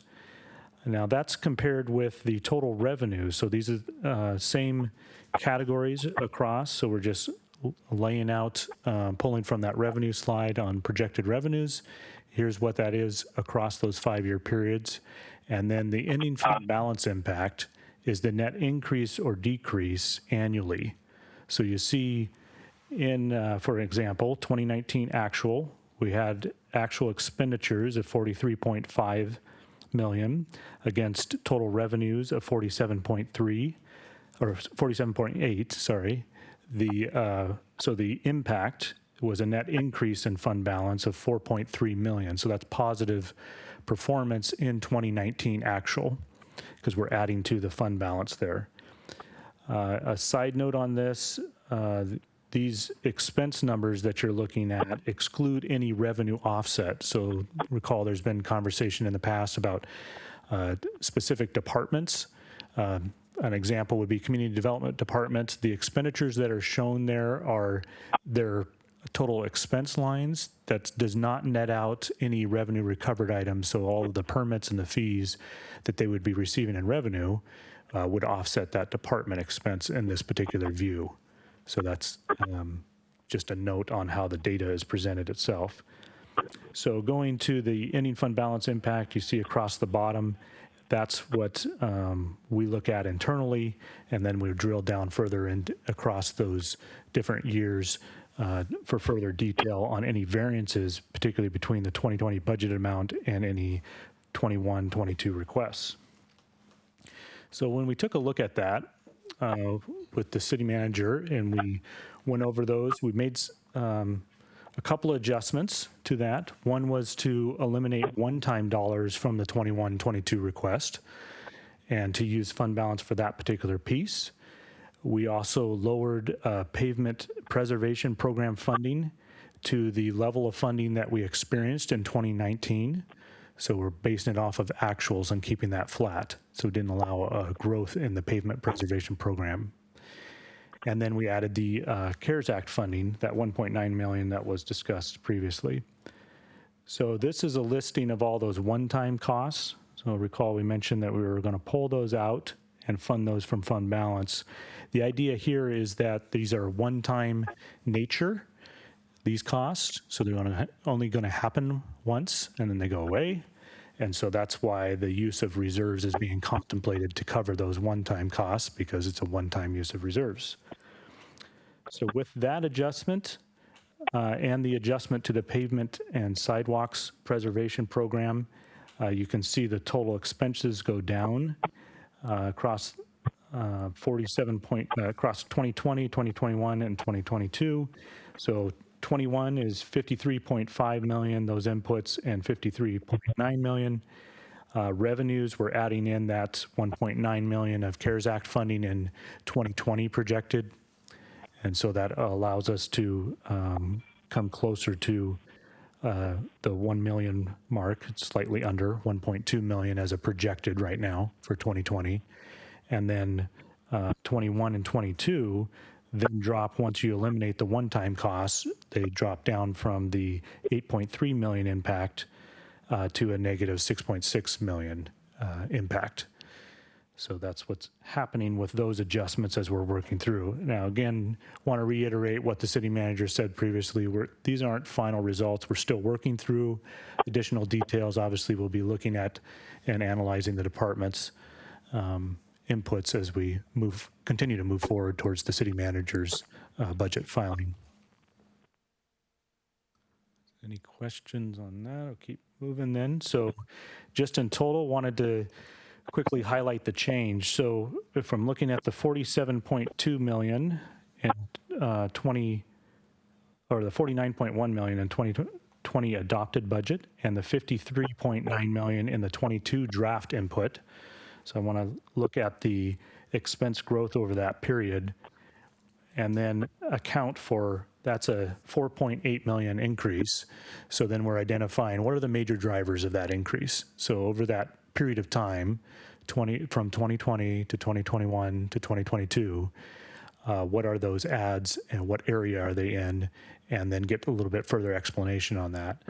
So that's what this slide does, is kind of pull out those major pieces. Obviously, the first one there, police services, I've had some discussion on that one, and particularly that accounts for a $1.1 million increase, and that is an increase in level service. It includes the police sergeant and 2 police patrol officers being added, so those 3 positions, and it's costed out as if those were added January 1st. So that's what the numbers currently reflect. Certainly in discussions with the city manager and staff, we're going to look at phasing and timing of that and see if there's some other adjustments that can be made there. Parks and facilities, a piece of that is related to the Pine Lake Station 81 apron repair. So because it's a repair, it's falling in the operating fund, but that would be a one-time nature type of cost. Public Works does have $700,000 in engineering professional services over that time period. So that's what's kind of driving the cost above an inflationary level. Again, we're retaining the pavement preservation program. We kind of touched on that earlier. Going back to that 2019 level of funding of 3.2 million, that's still a fairly substantial level of funding, 3.2 million per year, but it is an adjustment down from what was originally used as an input. And then the other ones that are smaller there, the Information Technology Fund and combined EFR and emergency management contracts, which do not include fire station renovations, which would be under the capital fund, for example. So then all the other departments are about 200,000 together. So the note on the side is just comparing inflation. So it's an inflationary note. We typically here look at a 4-year average CPIU increase, and that's 2.38% is what that 4-year average equates to. So if we took the 49.1 million number in 2020 expense number and it inflated it by 2.38%, we'd come up with 50.2. If we did the same process for 2022, we'd come up with 51.4. So on an inflationary only increase, our 49.1 million is going to increase to 51.4, for example. And so the 53.9 is a bit above the inflation, 2.5 million above what would typically be inflation over that 2-year period. Again, that's then we point back over to those major items that are influencing those results on the left. Okay, so that was all on the expenditure side. Moving quickly through the revenue side of, oh, we have I think a hand there. Is that Councilmember Stewart? Councilmember Stewart? Yeah, can you go back really quickly? Aaron, this is super helpful. And my first question is, will we be able to get a copy of this presentation? Because this is the level of detail I was hoping to get, that this is the first we're seeing it. So I would love to be able to get this and look it over in more detail. Sure. That would be great. So looking at this, so you just said it, and I want to make sure I got it correct. So if we account for inflation, then what we're saying is the operating budget is increasing by $2.5 million, right? Is the real increase. Is that correct? 2.3 million. Yeah, going from 49.1 million to 51.4 million in 2022. Yep. Got it. Okay, so looking at that, I have a couple of questions. One, and this was a couple slides back, you showed an increase in the budget in the City Council, City Manager office by $400K, which percentage-wise was fairly significant. And I was curious if we could just understand a little bit more about where that's coming from, because I think I didn't get a chance to do the percent, but a $400K increase over 2020 in a $1.3 million, I mean, that's what, a 30% increase? Yeah, so some of it specifically for that department is a recoding of how we're handling the city manager position. So previously we had 52.89% in the community development department related to development revenue related activities. And so we're truing that up in the 21-22 to move it back to 100% of it being retained in the city manager department. So it's not a real increase, it's just a rearranging of the numbers. So some of it is the rearranging, and then the additional add in those particular areas is a new FTE. So we haven't got to that slide yet, but that's that's coming. Okay. That would be the communication coordinator would be coming into that arena as well. And that would be on top of what we have today, so that would be a net new? That's a new position, yes. New position that's being requested for the 21-22 period. Okay. So it's. Go ahead. That's okay. We can, if you have a slide on it, I'm sorry for stealing your thunder. The other big increase that I saw was the $1 million in the police. And is that something that is still negotiable at this point? Because I think we definitely need to have, in light of everything that's happened this year, I think we need to do like all other cities are doing, where we really look at, do we need to start having a conversation of how can we start shifting some of the services that the police provide to maybe more appropriate personnel to provide those services, right? We don't always need a police officer to show up for every kind of function and call.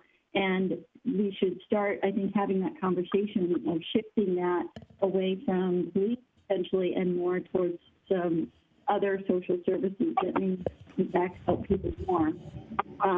So in that increase of 1.1 million, is that something that we can still negotiate, or is that a done deal at this point?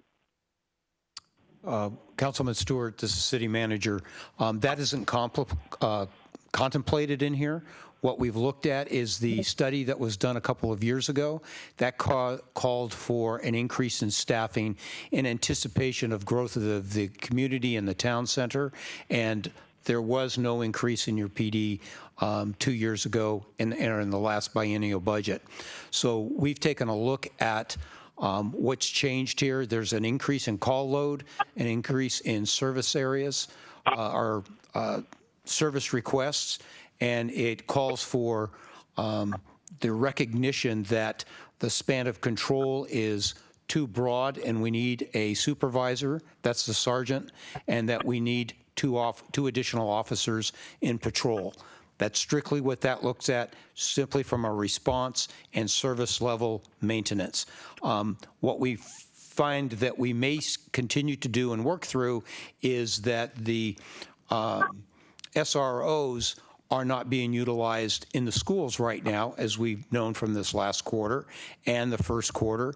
And so there may be an opportunity to mitigate some of those costs as we go into here. But that's a dialogue that I'm having with the chief on what we might do to slim that down and delay bringing on the officers. But that's not factored in here yet because we're not that far down the road. If the council wants to look at other areas, I think that is a possibility to be studied, but it's not the focus of what we're doing right now. That would simply drive up the cost because we're already very minimally staffed for the size of our community and what we're responding to.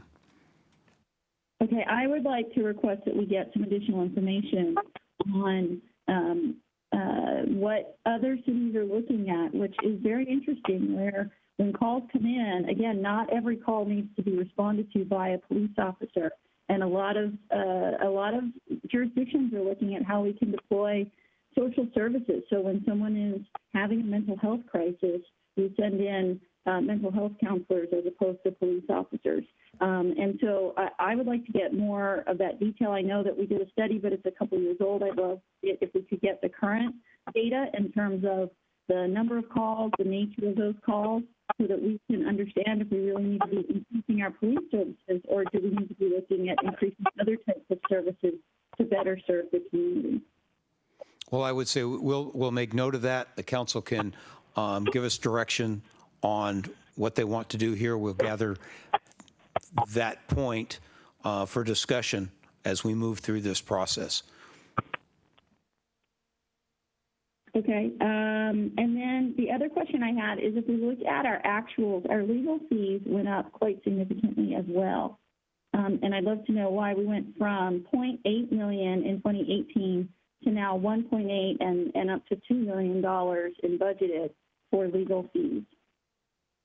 Sure. So for legal services, that includes if there's potential for prosecution and other items in the legal services area. So the actual will vary year to year based on actual caseload that happens in those different areas. The 2020 adopted budget, 1.8 million, is the normal base level of legal services. Again, those are all contracted, so it's a multitude of different legal services contracts. So there's a prosecuting office, a public defender, the base legal services, and then any cases that the city chooses to take on in prosecution would be part of that, all the contracted legal services that would go into that number as well.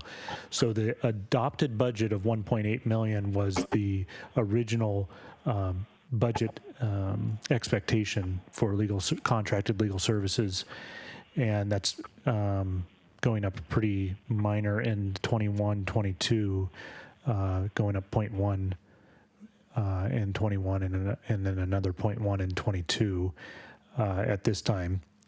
Certainly if there's a different manner that the city chooses to go in the area of legal services, then those numbers would be updated depending on that different level of action that we take. I'm currently trying to begin to take a look at our legal services.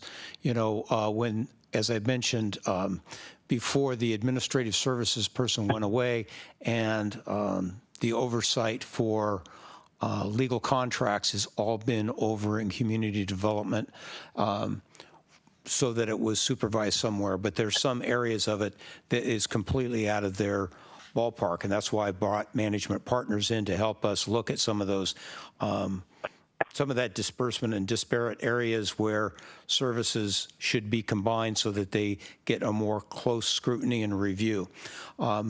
We have contract legal services in many areas, as in most of our areas, as Aaron identified, and I'm evaluating that against maybe the possibility of bringing some legal services in-house. But that's not something that's easily done in a week or two. So we're trying to evaluate it, but pretty much we're keeping even with the board with minor increases over the next year or two from what the city has had in the past or budgeted in this last year, 2020. All right, I just want to let you know that last year in our mid-buy, we had a discussion about bringing some of the legal services in-house, and that over time, it would be a far more cost-effective and maybe even more effective way. We would still have a contract because it's not even, and you would need areas of expertise. So I would like to see us consider that. The only reason, that the rationale for not doing it at mid-buy was that it wasn't an appropriate thing to do at mid-buy. It was something that you have to do when you're doing your biennial budget. So I would like to see us do that now so we don't miss another 2 years of potentially being able to do that. I think that would be important. And then one last question, Aaron, just because you called it out, you made a comment that we had $700,000 in professional engineering costs for public works. Is that unusual? Is that, I'm just not sure why that kind of got highlighted. I mean, I assume that the nature of the public works department requires professional engineers to review and sign off on much of the work that's done. So I was just curious why that was a specific call out there. That was more related to we're tracking what the increase major drivers are. So in the area of public works is 1.2 million. So the majority of that increase is in contracted professional services in engineering. So it was more just to depict what the majority of that driver of the public works increase was. And is that something we think will be ongoing just because of the nature of the work, or is that, do you think that was sort of a one-time thing because there was something big going on? I don't know. We can have, if Cheryl's on the call, Cheryl, you can speak to that. I think part of this is driven by what we've done in the CIP that is not part of projects, but a number of our things are to do some design study work. But Cheryl, if you would speak to that issue. Good evening. Yes, this is Cheryl Paston.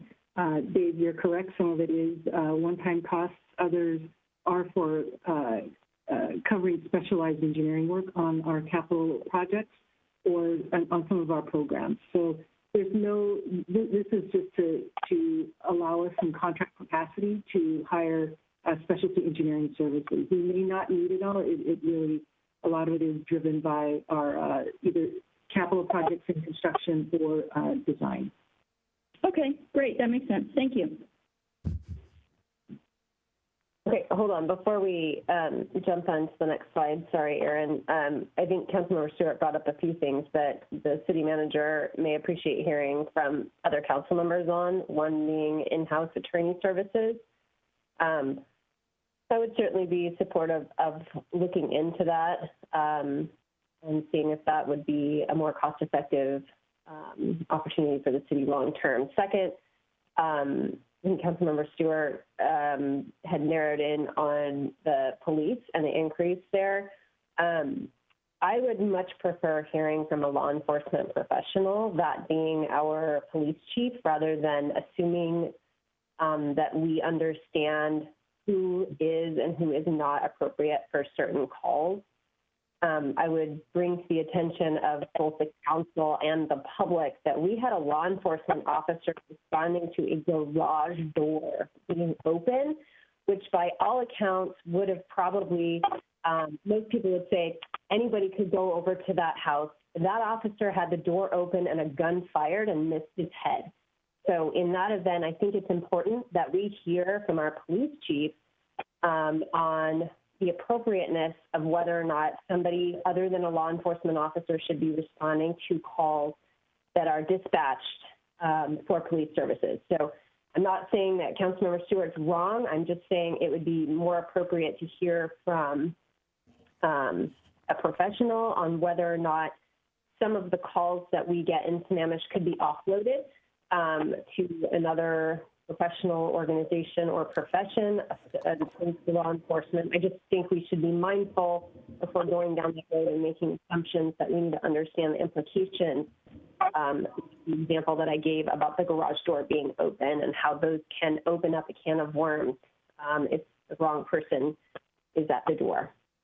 I will call on Chief Pingree, who's here present, to address that issue.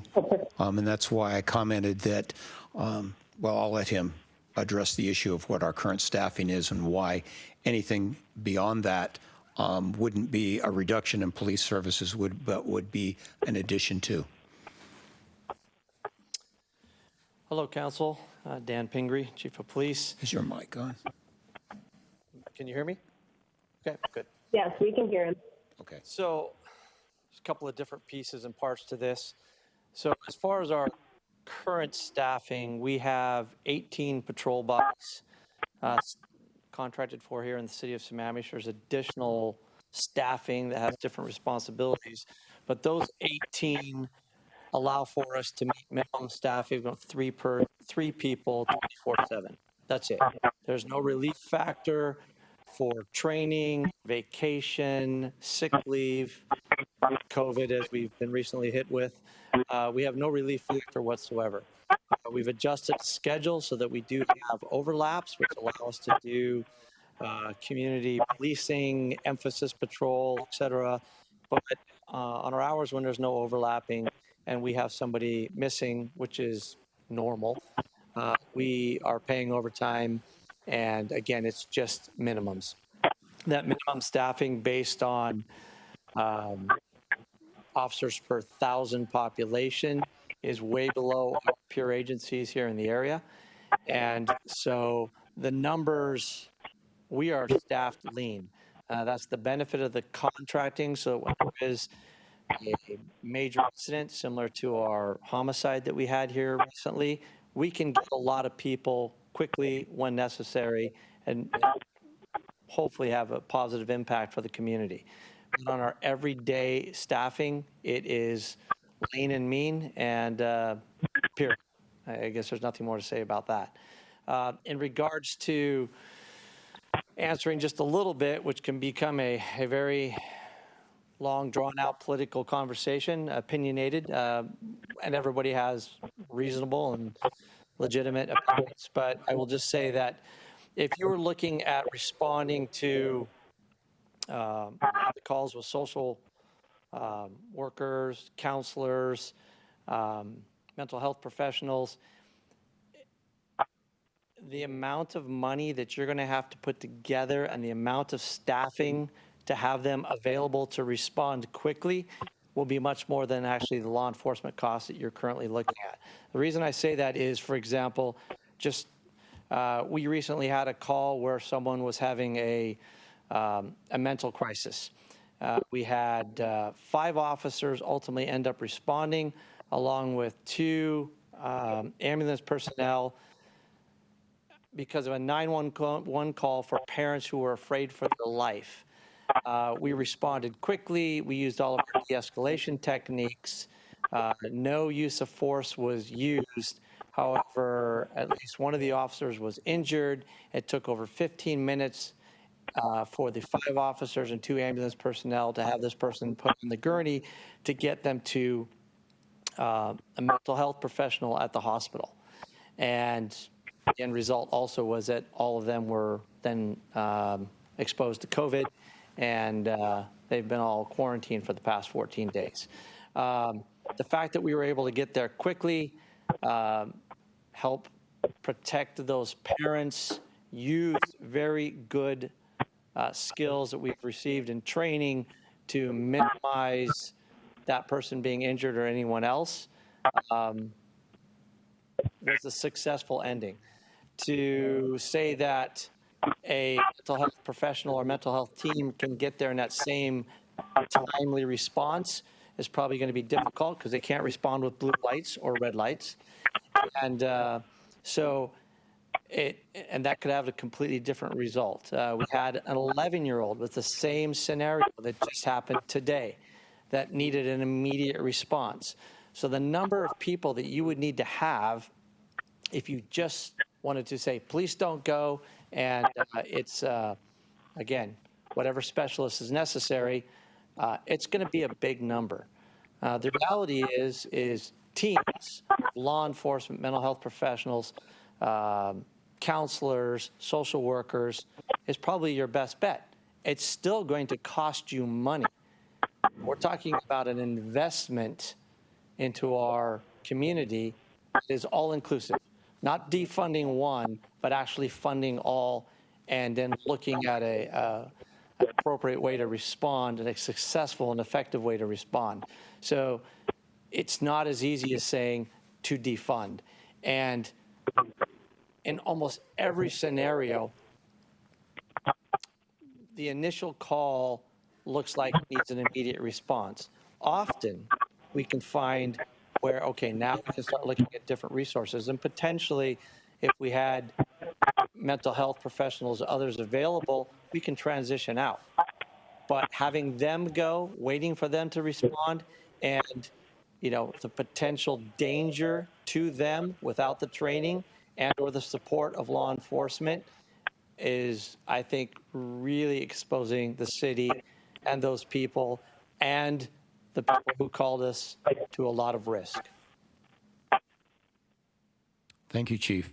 Council, while the chief is at the lectern, is there any more direct questions? Yes, I have Councilmember Gamblin. I don't have a direct question for the chief, so I'll defer until any questions for the chief can be asked. Councilmember Stewart. Yeah, Chief, thank you so much. And I think you hit on a couple of key points. One, I want to thank you and your officers for the responses that you've had recently. Obviously, if someone calls in and is fearing for their life, then sending the police is completely appropriate. I think you really hit the nail on the head, though, when you said it's really about funding it all and having an investment in the community and having the right responses and being able to potentially transition out. So that's where I think we need to start digging in, and I think the time is now. And just so you know, I didn't request that we fund. I'm just looking at before we make increases, do we look at possibly investing some of those increases into places where we can get better results for the community. So I think that's really what I would love to see us look at as we're going through this budgeting process. And again, other cities have been diving into this, and I think the time is now to dive in and work with you and with these other types of providers to say, how do we build the most effective and the most efficient set of responses so that our community gets what they need and we protect them in every way. So that's my request, is that before we allocate a pretty sizable increase, right? A $1.1 million increase is a pretty sizable increase in your budget. Before we do that, I want to make sure we're having these conversations with you and with these other agencies to determine how we can do it. And obviously there could be concessions that say, from the hours of 11 p.m. to 7 a.m., it's only the police, right? We're not going to fund people maybe 24 hours. Maybe it's only during certain hours, whatever that is. I'm not sure what that looks like. I don't claim to be the expert, but I do think that now is the time to be having these conversations. And so I'm requesting that we bring the right people in and we have a look at that data in terms of what are the calls, which ones, if we analyze them, could have been either responded to by someone else or transitioned very quickly to someone else once they arrived, and we could have had better outcomes in that investment to the community. So thank you for that. I guess my question was, who do you think we should be working with, Chief, in addition to you, to kind of have those conversations and understand how we could have these other agencies be able to show up and transition to you and possibly respond or look over the data to make those determinations? So we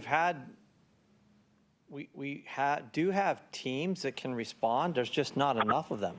I mean, again, if you look at what's going to be required from a social services perspective in response and the ability to respond quickly, understand, again, people that are we don't usually respond to someone who's having, calling the crisis line, unless they're saying that they're going to commit suicide. So we don't go to a lot of these calls. But when someone calls 911 because they're feeling threatened or somebody's destroying a residence, it needs to be a quick appropriate response. That doesn't mean an arrest or use of force or person put into custody, but the ability to respond, de-escalate, and engage. And if it does go a different direction, then we have to respond accordingly. So having those mobile crisis teams is a great idea, but you need a lot of them. And so dealing with mental health professionals and other social services, public health from King County, and again, some of these, and they have a lot of the connections of the same people that you've listed, that I'll be honest with you, this is going to take time. And so again, saying like, and I'm not saying you're saying that, but when people are saying, we're going to defund and then trying to come up with we're going to reinvest that money somewhere else, and not having a plan and understanding the length of time that this will take, and the little things like, for example, just being available in a timely manner, not being able to respond code. There's a lot more to this than just reallocating funding. Similar to the conversation was had earlier about when and how we put monies towards certain areas. I completely understand, Chief, and I understand it takes time, and I'm just saying that I think the time to start those conversations is now. And so I want to get those started because, again, before we increase your budget by, again, just doing, whatever 1/8 it, 12.5% or 13%, I think we need to start those conversations and understand if we're going to do a 13% increase, should it be to the police services or should it be to these crisis response teams that you say, might be a good place to look at? Let's have those conversations now and let's get those started now. So I would respectfully request that we have those conversations. We bring the right people in, whether it be in a public meeting or we do twos and threes, but that we start having those conversations and we start now to understand what those needs are. And if we can do it through King County so that they can be shared resources again, like the Sheriff's Department, I don't know. But let's have those conversations and let's start now.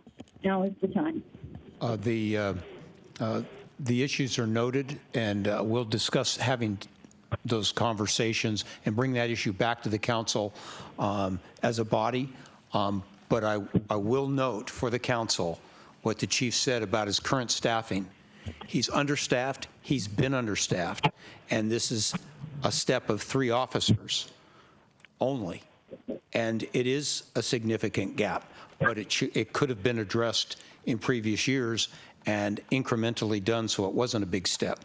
So we'll look at that. We're still going to try to balance how we can smooth that cost a bit. But understaffing has been a problem the chief and the previous chief have been coping with.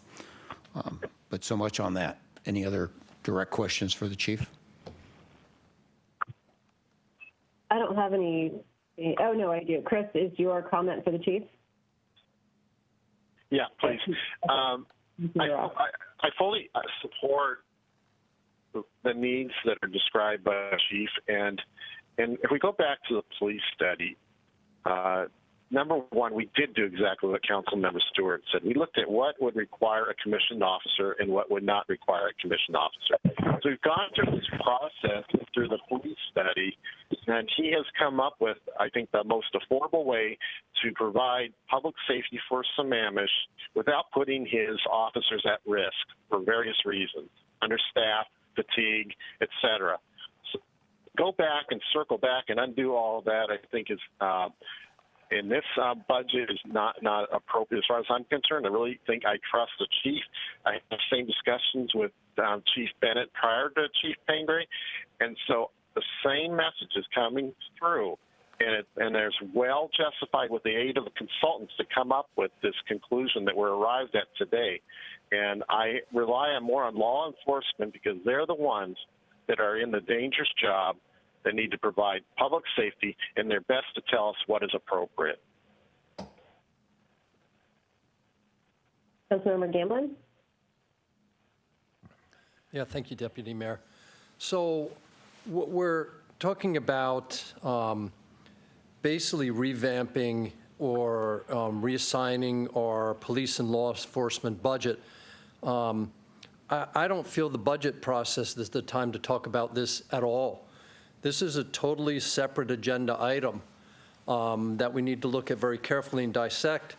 And again, I don't see this as a budget item that we should be discussing during budget. If we're looking to revamp, change the way that we do our policing in the city, the way we address our law enforcement, that needs to be brought up as a separate agenda item. We need to then look at that separately. We need to study it. We need to have input from all involved. And again, I would not consider this a discussion point on this budget.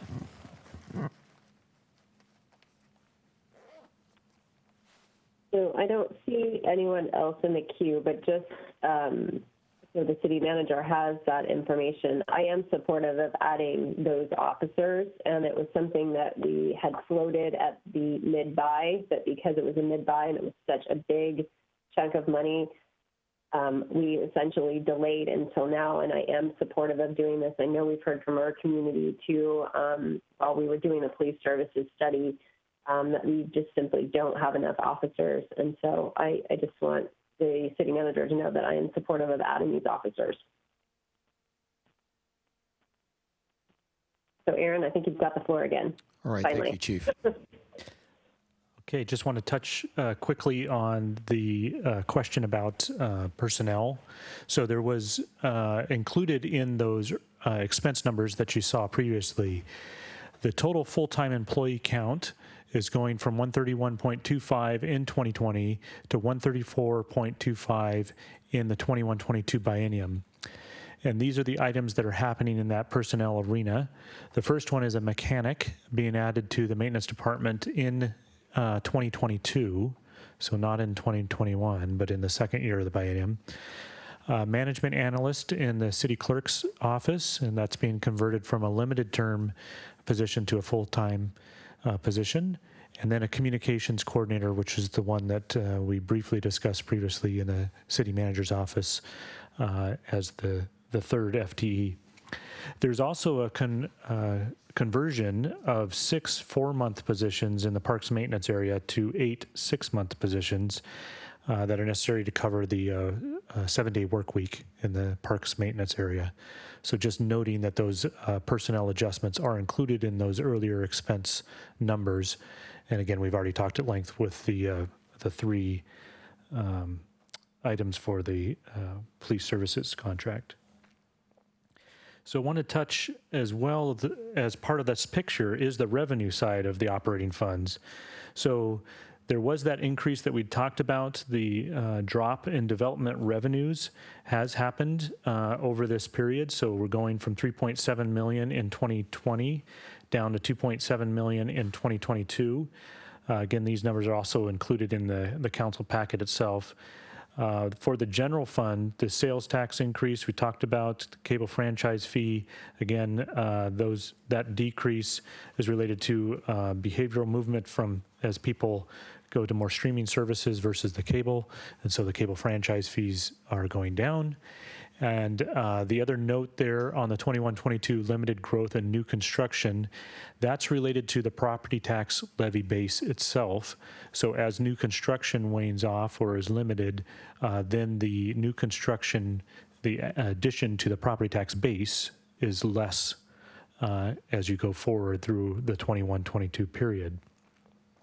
So that's kind of the general revenue picture.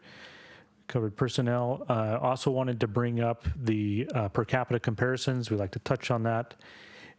Again, the general fund revenue per capita, this is data from the Local Government Financial Reporting System State Auditor's Office. It's back from 2017 results from the different cities. So we compare against our East Side's comparable cities, Redmond, Bellevue, Issaquah, Kirkland, and Mercer Island.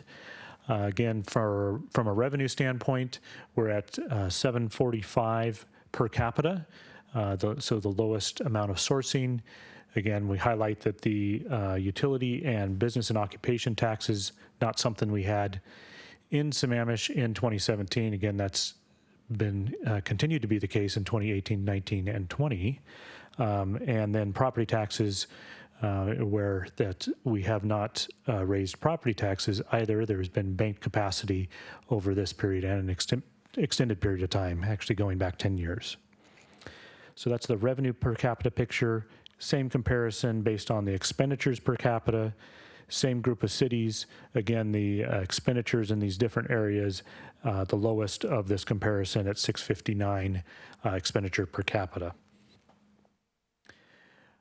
Moving next to the topic of the strategic reserve. So we currently have a policy of 10% of operating revenues set for the strategic reserve, and that equates to $4.42 million in the 2020 budget. So that's what it is currently. There can be some discussion, or this time we could, if there's an adjustment that council desires, there's an example there as an option. Each 1% increase would equate to about $442,000. A 5% increase in the reserve level over that period of time, moving it from 10% to 15%, or $6.6 million. So it just gives you an example of what that increase in reserve funding could look like. So we'll be asking for, if council wishes to either affirm the current policy of 10%, or if there's a desire to adjust that level of reserves.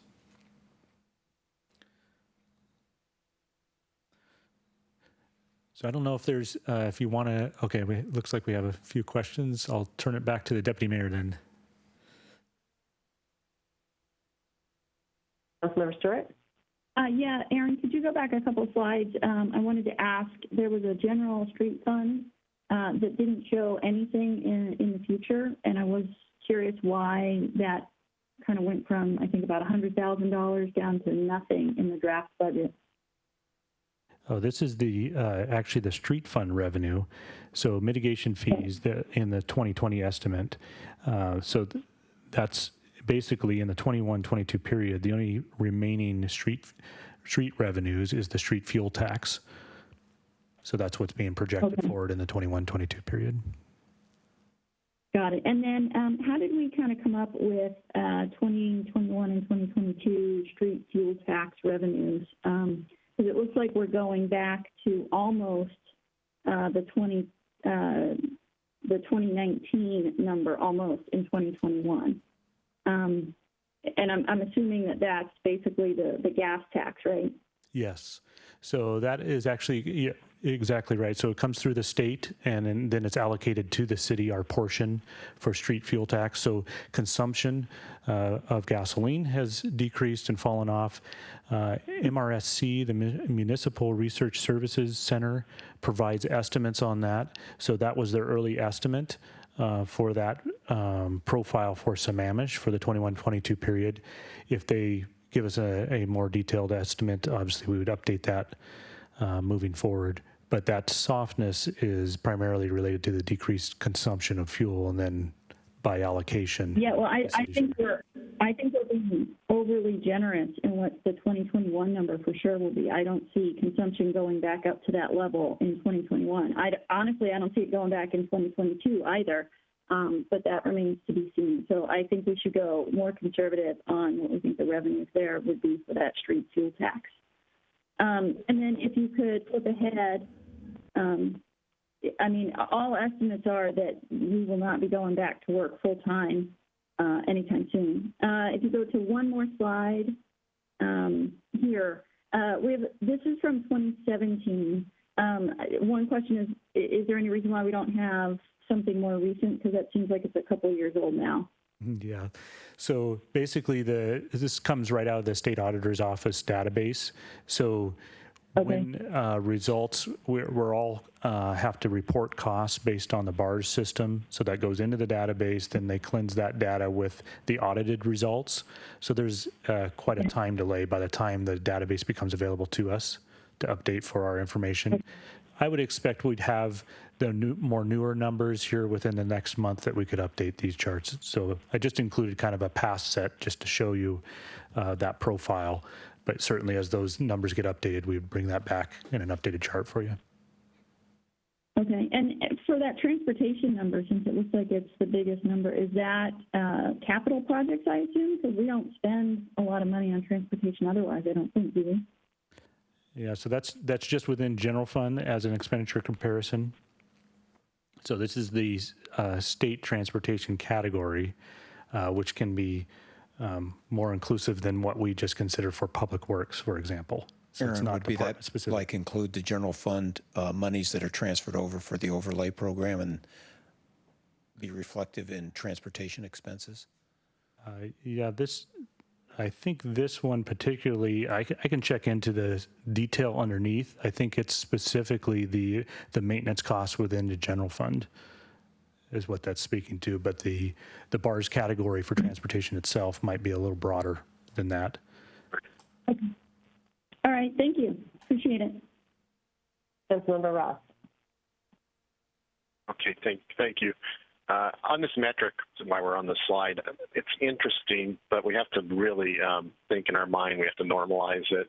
Number one, most of our neighboring cities have a much higher retail presence, higher sales tax presence, and therefore it draws more emergency service requirements, fire and police, as well as the demographics of those cities may draw more police or fire services.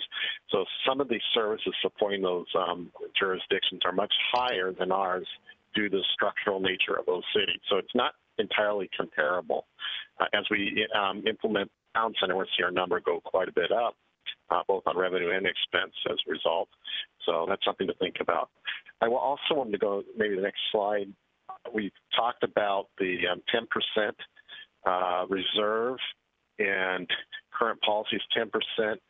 And it is much lower than other jurisdictions, largely because we have a more stable revenue source through our property tax versus sales tax, which is more volatile over due to the economic conditions. So we can predict our revenue with less risk. To increase that percentage, I don't necessarily advocate that. However, what we have done, if I understand it correctly, we've had about $3 million of contingency in our expense budget, and we've taken most of it out. As I recall, maybe two-thirds of it. Maybe we're taking $2 million out. So if we do anything, I'd rather than hold contingencies in the budget, move it into the fund or the operating fund. And so it'd be 10% plus, say, a fixed amount. If we're going to take $2 million, we want $2 million contingency. Let's put it additional to the 10% if we're going to do anything, if we're concerned about the risk nature. But I do not advocate increasing the percentage. And I also don't advocate having large contingencies of unknown risk in our operating budgets. So move it into the fund. Yep, noted. And that, in fact, is what we're recommending on the operating side. We're trying to pare down our expenses where the city has had them higher so that we get a more trued up look at our operational expenses. To your point of putting that extra money in there, it artificially inflates the operational side. If you don't spend it, it rolls over back into the general fund. But we don't think we need that large of a contingency. And if something comes up, then we'll come back and we'll ask for an appropriation from the council. Yeah. Okay. So I'm okay with 10%. Councilmember Stewart. Yeah, just to get clarification on that, I think this is what you guys were talking about, but it's my understanding that now this is operating side, but if we have any kind of a contract that we put out, we build in a contingency to that. So are we talking about trying to pare that down? Because otherwise I feel like we have double contingency, right? Every time we have a cost, anything that we put out to a vendor or contractor, we build in a contingency for, and then on top of that, we have this contingency reserve. So is that what you were talking about, is paring down that contingency on the cost side? Well, if I can explain here, Aaron, and pick up any slack, please. On your contracts, you're correct. You've got your engineering estimates or a bid, and then you build in a contingency for on those unknown items within a contract. We're not talking about that at all. The city's practice has been to put in a $3 million contingency into the operating side of the budget affecting the general fund for a number of years. And I'm recommending that we don't do that and we pare that down. And that 3 million is on top of this 10%. Oh, sure. Yes, completely separate. Okay. All right, cool. Thank you for the clarity. Aaron, anything? Yeah, you I wanna add? just reaffirming the 10% policy. So this is a council policy discussion that has set the strategic reserve of the ending fund balance in the general fund to be at 10%. So that's a policy direction that council has previously established for the city. So that's the policy question we're looking at from ending fund balance reserve standard. Is the 10% the right level, continue on at the 10% level, or did you want to make any adjustments to that? I think there's a question there. Councilmember Tree? Yeah, so Aaron, help me out here a little bit, please. What if it goes to 8%? So what does that mean to the city? So that's why it's set as a minimum. So your policy level says that the city shall budget as a minimum this 10% strategic reserve.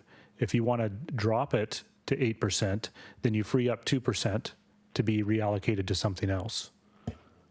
No longer part of that specific ending fund balance reserve. In Councilman Treen, you would be increasing the risk of the city being unable to fulfill its operating needs in the event of a major catastrophic emergency. And I would recommend not do that. 10% is quite the minimum, as identified by Councilman Ross and Aaron. Many cities have 20%, 18%, 24%, 25% because of volatility and unknown other risks. So my next question was on follow-up to that then. So then the opposite is true with going to a 12 or 14, or in your example with 16 and 18. So let's say it's 12% instead. How is staff? How are you feeling then about that kind of operation revenue of having an extra 2%? Is that more comfortable, or are we saying 10% minimum and we're okay with that?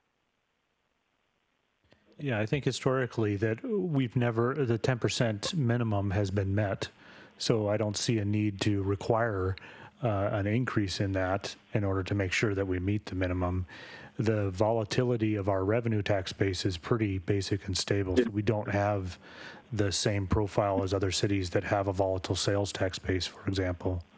And so because the majority of our general fund revenues are property tax based, that's a pretty basic and stable revenue source. Yeah. So the 10% thing serve us well. We bring this issue forward just to remind the council of what it is, not making a recommendation, but to offer you the opportunity for input, but mostly an awareness issue that we revisit in a normal budgetary process. Well, I like 10%, and I also did a follow-up with Chris, Councilmember Ross, on contingency. I would agree with him on that. Thanks. Councilmember Gamblin. So on the reserve question, many businesses have some type of credit line or something available if they get into a situation where they need large infusion. Like you said, city manager, a catastrophic emergency or something like that. Rather than increasing the reserve, is it possible to look at a different source as some type of available credit line or rapidly available credit if we did get in a situation where we needed emergency funds quickly, rather than, again, increasing the amount of the reserve? Is that something that's been looked at or we could look at? Yes, it's something we could look at. It's a possibility to establish. It's more of an agreement that you establish as a precursor. So there's not a specific dollar amount, for example. You're just applying for that line of credit that could be accessed. Okay, and I use, for example, we just had a bridge that's very expensive to repair. And I look at, the steepness of our slopes or landslide potential, that could very easily overrun the amount in the reserve right now. And it might be something to look at to anticipate that and not have to all of a sudden go, my God, now we have to find the potential sources of funding, but to have something that the initial legwork has already been done, pretty well set up, and we have an extra, 15, 20 million that we know we have available that's necessary on a rapid basis. I've taken note of your concern and discuss it more with Aaron and some options. Great, thank you.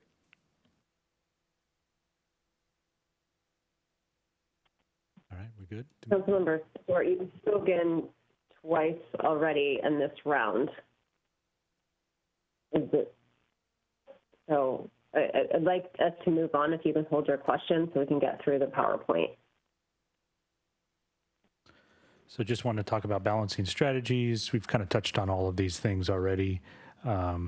This is just part of the process that we go through in evaluating the inputs, different areas that we particularly look at.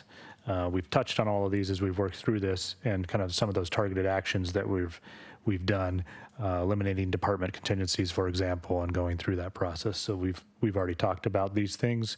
Just a recap, the larger questions, the opportunity for input to the city manager. We've already talked about the reserve, that first question there. So then it's in my mind opening up to other programs or services or other items that council would like to provide input to the city manager on for the upcoming 21-22 budget. And Deputy Mayor, if I could have a couple comments. Go ahead. Thank you, Deputy Mayor, members of council. I appreciate you getting through this presentation, and I wanted to point out the efforts that we're making. Certainly, as I said in the beginning, there are areas we can continue to trim and that we will continue to examine, and I'm sure we'll get some further input from you this evening. This is an overview. There's a lot of opportunity here for us to still move around the numbers and examine what some of the options are.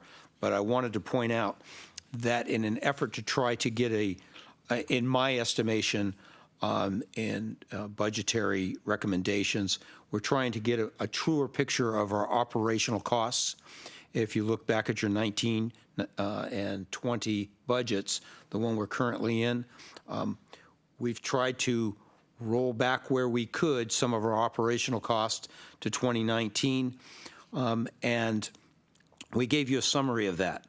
As I pointed out, the police services weren't increased, but I feel they are understaffed now, and we need to strongly look at police services. And from your retreat, it was the #1 priority. In parks and facilities, reminding the council something, when I say this, you'll say, oh, yes, we know that. But as you complete your parks, as you improve your parks to be more active, or you acquire more land, even to put in trails, your costs go up. And it's time we recognize that. In public works, we talked about the increase in professional services. Information technology, while you'll see that's $500,000, it's significant. Part of that is because we have consolidated some of the technology from the different departments' budgets and put it into IT, so it could be more consolidated there. So the department's budgets were reduced accordingly, but there is a net increase overall. So reflecting back on this, we've cut quite a bit. I've already cut the $2 million contingency out of the $3 million. I'm not sure about that other $1 million yet. It's something we can discuss. But what I want to point out is as we get to a truer, more transparent look at what our actual costs are, they continue to rise for any number of reasons that we pointed out. Some that we haven't are the step increases that employees get, and some of the other costs built into healthcare. All of those things continue to add up. And on our revenue side, we have a self-imposed, call it a recession if you like, but our moratoriums are reducing our cost. But what we're trying to do there and follow the council policy is to examine for much greater reasons. So that is something I'm looking at as being temporary. Barring any national or worldwide recession, once the moratorium is lifted, if we continue down the road of building that as we see that is occurring in other communities, that will quickly spring back. So that's a temporary situation. But given all of that, our revenues are down, our expenses are rising, and I think it's important that the council realize and come to the realization that you cannot continue to pay for your cost out of budget savings at the end of the previous budget year. And we need to look at either significantly cutting your services to the community or looking at other opportunities to increase our revenues. So I want to point that out as we move into the dialogue and asking for feedback on programs or services the council would either like to add or cut. Thank you. Okay, so I know a few of you are in the queue, but what I'd like to do here on this discussion and direction is just simply do a round robin so that these three questions can get answered so that staff can process it from the members of the council that are present this evening. So I'm going to go in alphabetical order. Councilmember Gamblin. Yes, thank you, Deputy Mayor. I'd like to address this to city manager possibly, or whoever's best to answer. Could you speak to additional sources of revenue, where we might get them, what they would entail? Obviously, we can look at also reducing the expenses, but I'm wondering if we could just do a real quick review on how we can increase the revenues coming in. All right, thank you, Councilmember Gamblin. Members of council, on that particular issue, Aaron has prepared a slide that can help take us through that. I will just mention on the expenditure side, I think we've got a little trimming here and there we can do, but without cutting services, our expense side of the budget is pretty trued up. On the revenue side, and Aaron can speak to this more and better articulate it, but let's talk about our 1% tax levy and what we have in bank capacity. And please let us take us through all of this because it seems like an overwhelming number, but when you actually look at the cost per household for the impact, it's really quite small.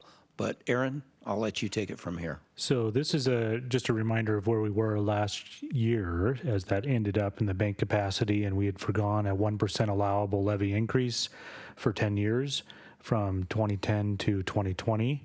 So if you add up the dollarized bank capacity, it's 2.4 million. And then each year you get the regular authorized 1% that you can either enact or bank annually each year. So the 1% itself is equivalent to roughly $300,000 for the city on its property tax.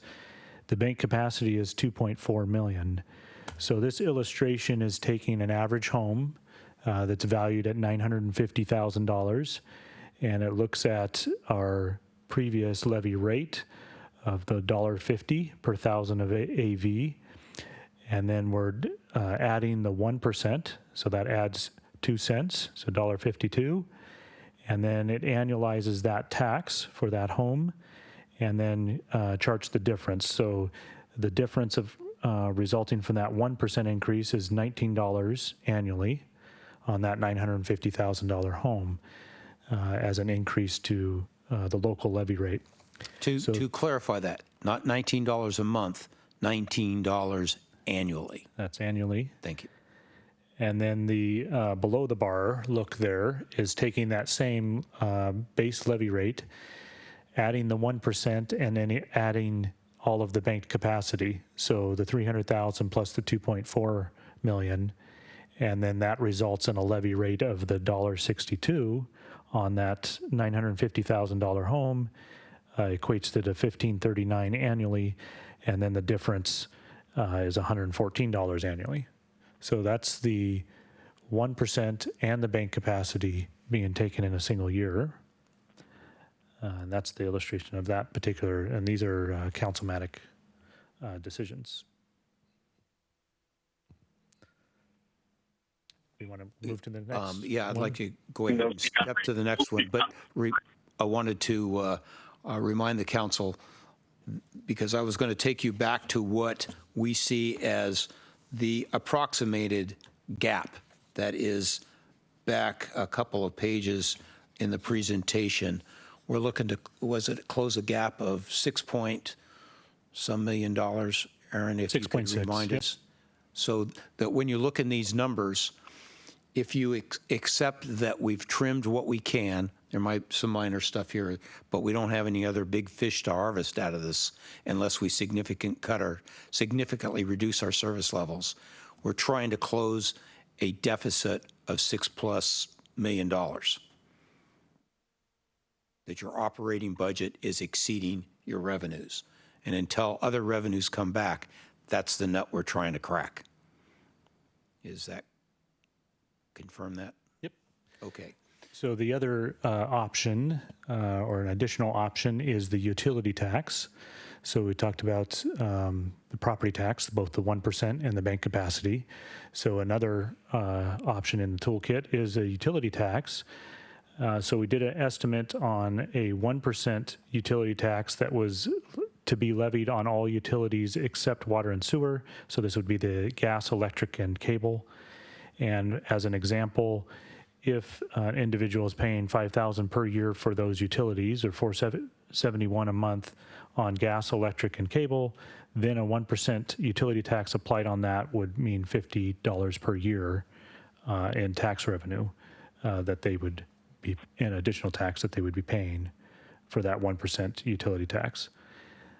Again, on those three utilities, gas, electric, and cable, typically it can go up to 6% as if it's applied uniformly across those three. The other example is a debt illustration, and it's just a kind of a informational piece for council if you were to consider a 20-year general obligation bond issue. This particular illustration was looking at a $20 million bond. We priced it on June 12th of earlier this year, and at an interest rate of 1.94%. Again, interest rate is variable, but that's what it was on that date. And then it equated out to a debt service payment level of $1.25 million per year. So it gives you an idea of the amount of debt service that would be owing on that $20 million issue over a 20-year period.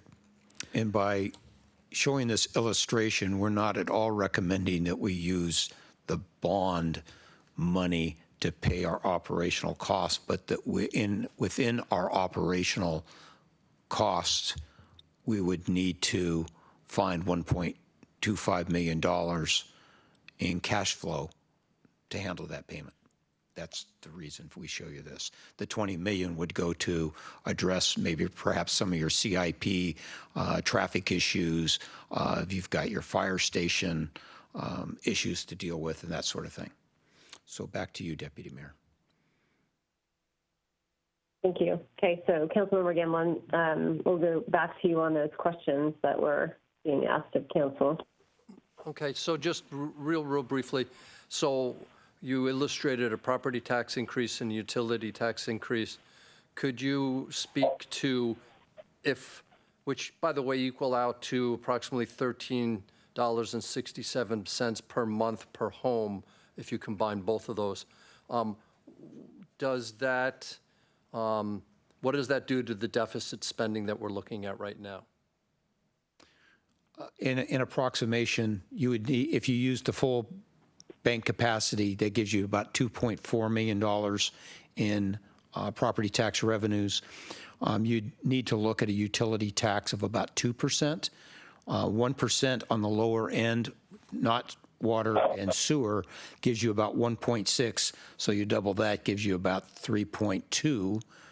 3.2 plus the 2.4 is your very much approaching that 6 million. You're just shy of it a little bit. And then we reduce some other cost or expenses, or you increase that utility tax by another %. Okay, and possibly we could get something from finance that would illustrate some combination of revenue increases that would bring us back to neutral, so that we could start looking at these and make some determination between reducing, as you mentioned, Dave, maybe there's some few things, but actually what do we need to do as a council if we want to become deficit neutral and we want to look at some revenue increasing methods to do that? What would be required, and can we illustrate that so we can clearly see the gross impact and then the impact, let's say, per home? Yes, we can create a matrices for that and distribute it to the council outside of any other formal meeting, so you have that and can begin to study the issue. So as we move into more discussions in September, you're well armed, and then we'll continue to look at the expense side. Okay, that would be helpful. Thank you. You bet. So, Councilmember Gamlin, any comments on any of these other ones? No, I'm good on that. Programs? Thank you, Deputy Mayor. Okay, very good. Okay, Councilmember Ross.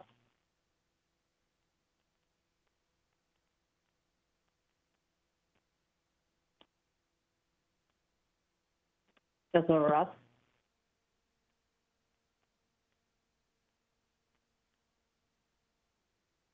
Councilmember Ross, can you hear us? Okay, now I can.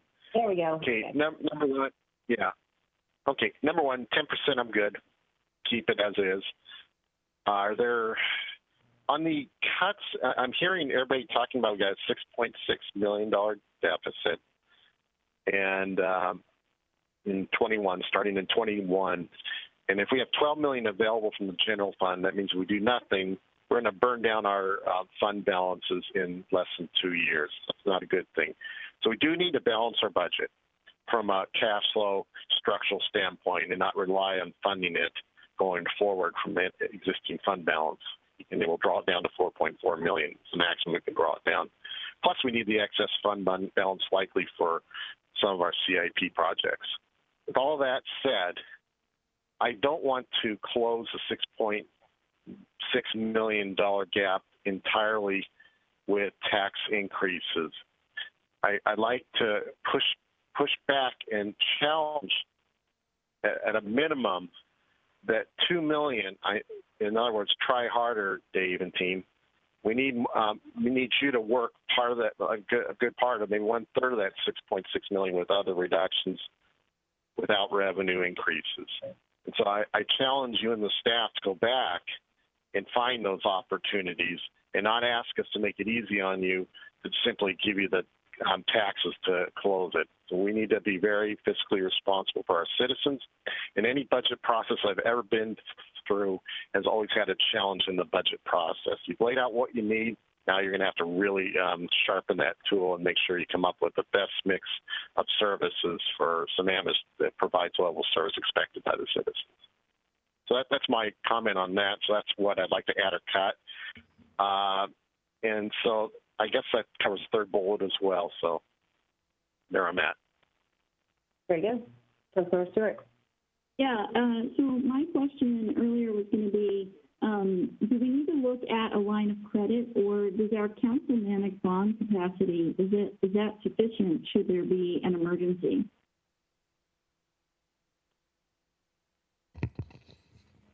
Yeah, so we have the councilmanic authority for bond capacity.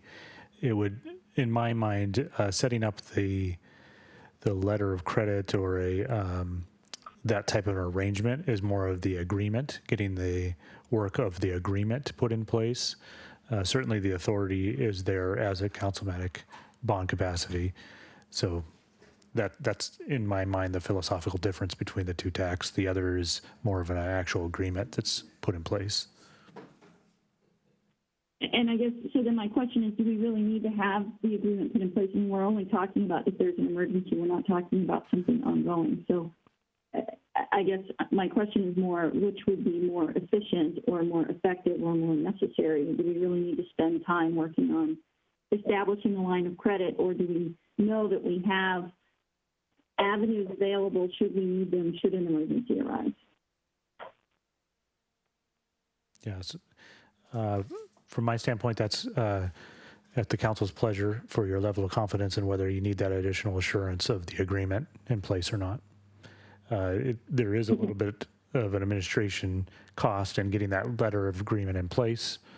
But until it's done, I wouldn't really have a guess as to how long that would take or what I'm looking at there. And then which one is going to cost more, like a line of credit or a bond, like from a tax, from an interest rate perspective? Yeah, so interest rate's going to fluctuate daily. So kind of depends on if you could time when the catastrophe occurs and tell me exactly how much it's going to cost, then we could run a bond scenario. No, I'm just saying. But it's kind of, that's the bond would be more cumbersome probably to get your money quicker. It's going to take a little bit more process for selling bonds and certainly getting those agreements in place. But the bond authority is there already, so. Okay. I'm comfortable with a 10% contingency or reserve at this point because I think we do have plenty of options should an emergency arise and we need the money. I'm not a big fan of collecting taxpayer dollars and putting it in the Bank of Sammamish. So I'm good with the 10%. I'm curious to hear from the city manager. I think I heard him say that he was already looking to get rid of $2 of the $3 million in contingency, but was still thinking about the other $1 million. Definitely looking forward to hearing what you decide on that and why. Because again, I like to be conservative, but not so conservative that we are collecting monies unnecessarily. If there's extra money, we should allow people to have that money and be making money on their own money, not us. In terms of, are there other things I'd like to see added or cut? I don't see us doing much, if anything, in terms of real environmental policy. I would love to see us look more at, we signed on to the K4C initiative.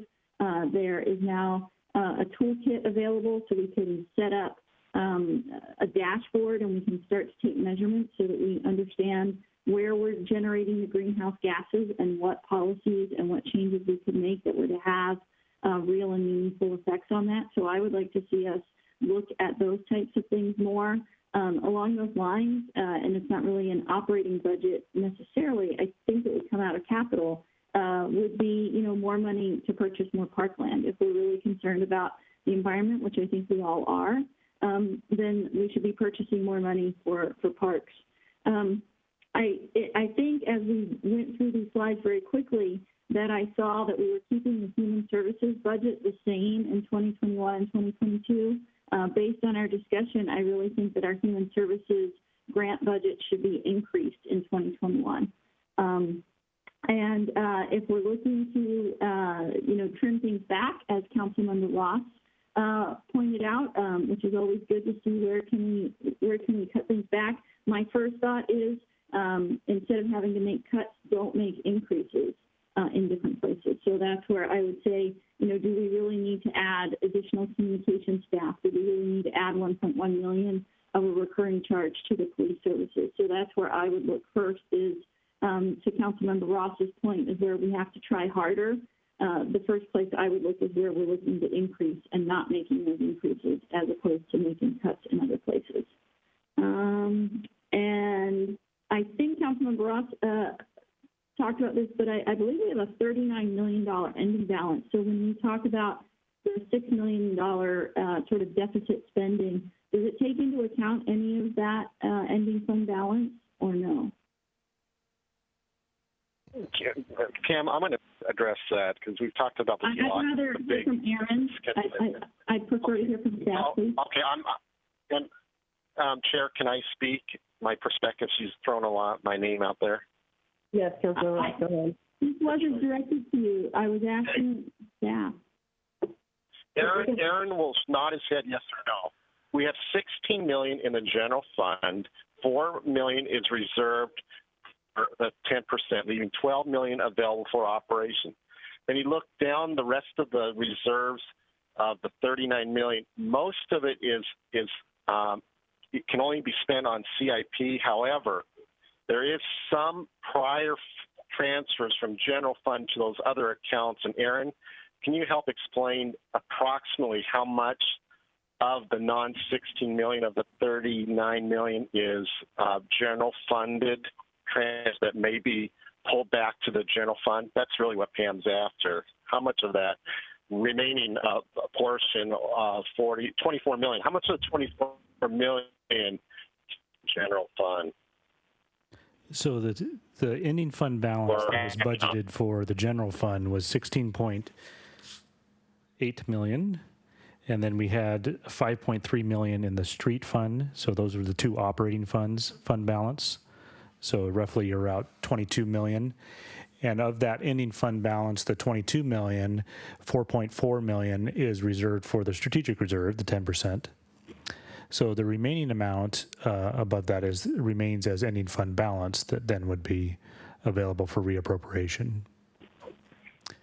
So Aaron, if I can work with that takes us to about 17.5 million in ending fund balance then in the operating fund, correct? In the operating funds. So the point of the structural issue of burning through that at a 6 million clip, if that's 21 and 22, so you're going to have the 6.6 million each year, 13.2 of that is going to burn down if no other action occurs during the 21-22 period.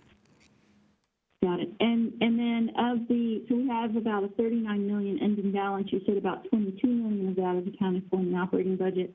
So where's the other 17 million? Yeah, primarily it's in the capital funds. So you have the facilities capital fund, the parks capital fund, and the transportation capital funds. So that's the details of that are on page 2 of the council packet when you look at fund numbers 301, 302, and 340. So if you look at the ending fund and are balance, those all restricted? Okay, and are those all restricted funds? Yes, so the funds that are in capital are, those fund balances are restricted for those capital purposes of the fund, is what they're tied to. All right, then, I think you guys are doing all the things that you can. You're looking at where you can trim things. Again, my recommendation would be look to not increase things first. I do think we need to look more at the environmental aspects because the dollars we spend today will reap many rewards in the future. So that would be an area where I would look. I would be more than happy to fund increases if need be, and I'm more than happy to see us spend more even on the park staff because when you look at those comparables in terms of our per capita revenue or our per capita expenditures, our park spending is very tiny compared to our neighboring cities. So I'm fine with that as well. Thank you. Councilmember Train? Yes, I'm good on the 10% for the first question. Where I would add is, actually, I'll skip down to revenue. I'd increase our fees, especially on development. We should definitely look at that as a way to increase our revenue. Let's see. Services, hate to cut, but we should cut. So unless you want to give us the $1 million on contingency, I'll take that from you if you don't want to keep it, or if that's last resort. And then I think, and I don't remember exactly where it was in the presentation, but it looked like there was about $2 million in one of the funds that may have a look at there too to see if that's something that we can trim down a little bit to help us get closer to a balanced budget. Other than that, I think that's about all I've got right now. Thanks. Thank you. So I'm good with to maintain the 10% for the ending fund balance reserve. I appreciate Councilmember Ross's comments about attempting to find additional places to find cuts, although I have a sneaking suspicion staff has looked hard. I appreciate the work that was already done to attempt to close the gap. Another look never hurts. But when it comes to the additions and the increased expenditures in our operations budget, I'm mindful of the fact that we have a community that has growing expectations along with a growing community. And that does come with things like increasing the number of police officers that we have. So, and then, relative to park spending, I think it's important when we try to compare ourselves. It's sometimes very hard to compare ourselves to other jurisdictions. Please keep in mind that they also typically all have recreation, which we do not. So that would add significantly to their budget for parks. And one thing I think we have to be mindful of, and I can tell staff has been, is the long view here. We're doing a biennial budget, which is 2 years, but if we keep drawing down on our operational budget like this, obviously that is not sustainable in the long term. When Aaron put up the slide that had, what we could gain from bank capacity, the 1% is negligible and won't fill those gaps. And I do find it somewhat appealing that interest rates are so low right now. It's pretty inexpensive money to be had out there. And if, staff's recommendation was to take advantage of incredibly low interest rates, I understand there's a $1.25 million that we have to pay annually back on that for debt service, but it might be worth pursuing that when interest rates are so incredibly low, because that is something that will sunset when we pay the bond back. If we initiate a utility tax, that's going to go in perpetuity. And if we take all of the bank capacity, you can't undo that. So those might be options. And of course, I really appreciate the slide, Aaron, that you prepared that had, what does it mean to a, median homeowner at $950,000, so 1%, and then the 1% plus the 10% bank capacity. I think that's ultimately what our residents want to understand, is that if we are going to look at additional revenue sources, is what does it mean to their checkbook? And of course, this is a challenging time for us to be having conversations about either picking tax increases or bonding for money, to basically meet all these needs on an operational as well as on a capital side. And, in the middle of COVID, when I think I saw a statistic today, 1 in 7 small businesses has closed in the United States already. It's a challenging time for the city to have its hand out. So that's why I appreciate looking for, places where we can cut, but we also have to be mindful of expectations of our community at the same time. And it's a difficult balancing act, and I appreciate staff spending as much time as they have. I know pulling together a biennial budget is certainly a challenging venture. As far as, I don't have any other direction on proposed revenue expenditure items other than the fact that it would be interesting to understand the implications of bonding at, what was it, 1.25%, 1.94%. I realized that was back in June, but still, that's some pretty cheap money. But is staff need anything else from council, or does council have anything else? Chris, do you have a comment, it looks like? Yeah, I would like to clean up a couple things, because people keep talking about growth, Councilmember Stewart, and you're talking about existing budget as well and cuts. Our number is 6.6 million deficit that I'm talking about includes the growth. So we either can take reductions in the growth or some in the baseline. That's the angle I like staff to look at. That's number one. And Chrissy, I do agree. I'm pretty much solid behind the public safety elements of that growth. I'm absolutely supportive of that.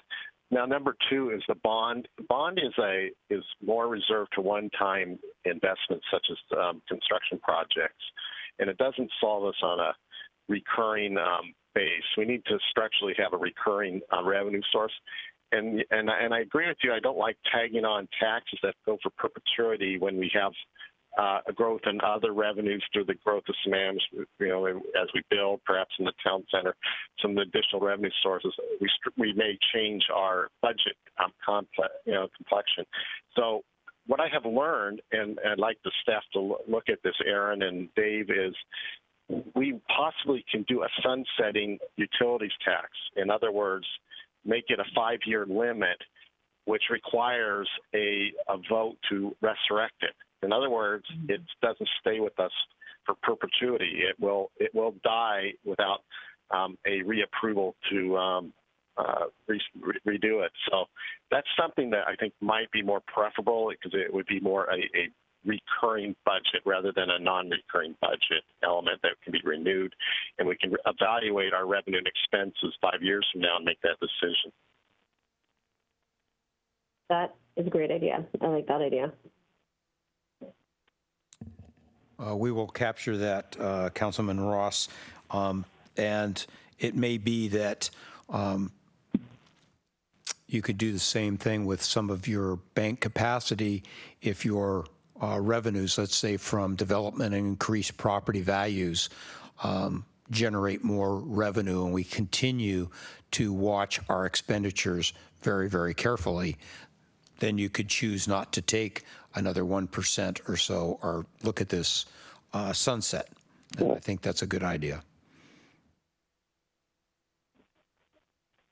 Okay, Council, I don't have anybody else in the queue, and we're about 11 minutes from needing to extend this meeting. So let's go take a quick break and come back and see how quickly we can get through this letter business and the balance of the meeting.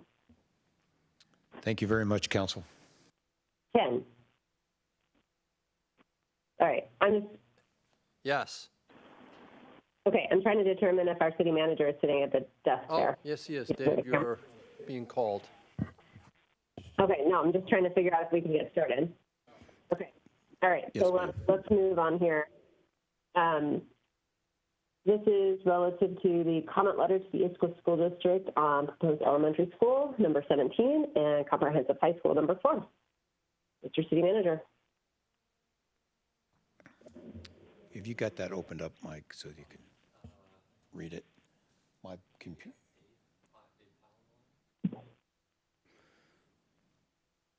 David, are you still on the line? I am still here, yes. Okay, would you take item number 7 for us? Sure, I'd be happy to. Deputy Malchow. Excuse me 1 second, David. We are approaching 10 o'clock.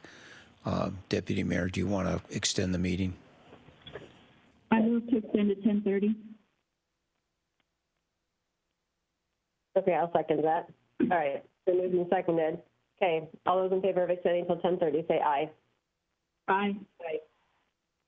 Opposed? Nay. Okay, by a vote of 4-1, we'll extend to 10:30. All right, thank you. Go ahead, David. All right, great. Yeah, thank you, City Manager Rudette. Deputy Mayor Malchow, members of the council, we are here to present to you tonight a draft letter that we put together on your behalf based on our understanding of the status of the design work that is going into Issaquah School District's new high school and elementary school. We wanted to update you on the status as we understand it, identify some of the issues that we have been made aware of based on our read of the preliminary plans, the Issaquah School District's presentation of the materials, and the City of Issaquah's review of their findings in a preliminary state of the status of the project. Staff have been following the City of Issaquah's rezoning of the site, some of the discussions that went on regarding that property with the City of Issaquah, their equivalent of the Planning Commission. I don't know what it's called. I can't remember offhand, but that's a little different name. The Planning Board, Planning Commission, whatever it may be for the City of Issaquah. I apologize for not knowing what it's called. So when the rezone that the City of Issaquah recently approved went through, they were looking at converting the property from residential in nature to more of a commercial district, and I can actually pull up some of the pertinent details sec here.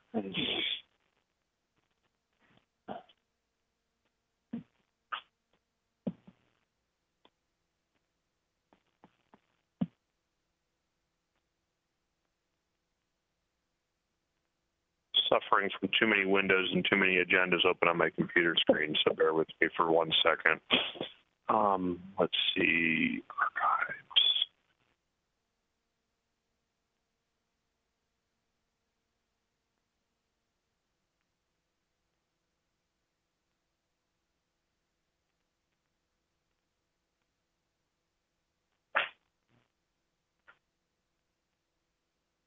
Just a sec.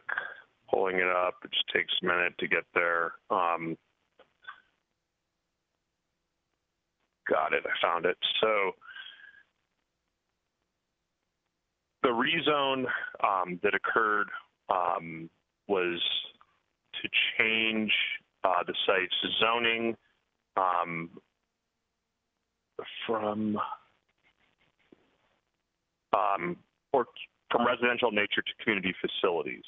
And the range of uses that would be allowed on the property under community facilities would include a school. It would not have been allowed if the site had not been rezoned in the city of Issaquah and remained residential. If you recall, on the first meeting in January, the city council was presented some background on the project. Staff has kept a tab on this and communicated with City of Issaquah staff regarding the project. The rezone went through the Planning Commission for the City of Issaquah, or whatever the equivalent name is, actually had a different finding than ultimately what the City Council adopted. So the Planning Commission there identified that it was not appropriate to rezone it to community facilities, and they made a different recommendation than what the City Council ultimately approved. The rezone went through, an appeal was filed by a community group represented by legal counsel to the Growth Management's Hearings Board. That appeal was pending. We're waiting to see the outcome there. Meanwhile, the Issaquah School District has been working to continue to design the site to place a high school and an elementary school there. We did follow the public noticing for the Issaquah Development Commission meeting that was held last month, I believe, and we did attend virtually that meeting. Andrew Zaggers and myself, and Andrew Zaggers, the city engineer, myself did attend the virtual meeting. We did watch the presentation that was given by the City of Issaquah, and we did watch the presentation that was given by the Issaquah School District's architect. We did evaluate the site plans that were provided. We have evaluated the preliminary transportation reports, traffic reports that have been provided by the Issaquah School District.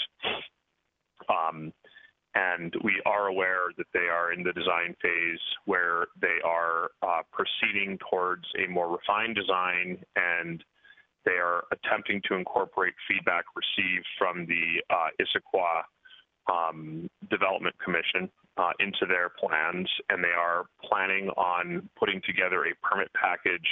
I believe their objective is to submit sometime in September, in early September. Our concern here is that as we proceed and as they file development permit application, we will have further opportunities to comment down the line on some of the more specific details related to the proposal. However, if we do not register our comments early with the school district and their design team, we will have less ability to influence the design at a point when the district has invested significant amount of design resources into and they are at a point where they are more entrenched in and unwilling to change their design. So what we're looking for here is to attempt to influence the design by providing some high-level comment, allowing them the opportunity to find a way within their design to account for our comments, and then allow for them to submit or provide a more refined, concrete plan that we can then review, where we will then engage at a more focused level of detail on the issues that we still feel haven't been addressed and we need to debate further.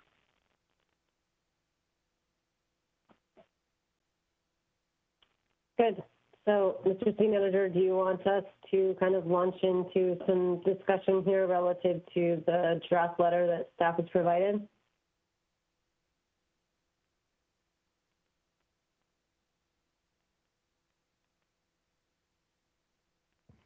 Yes, I recommend that you do that to give us the feedback and or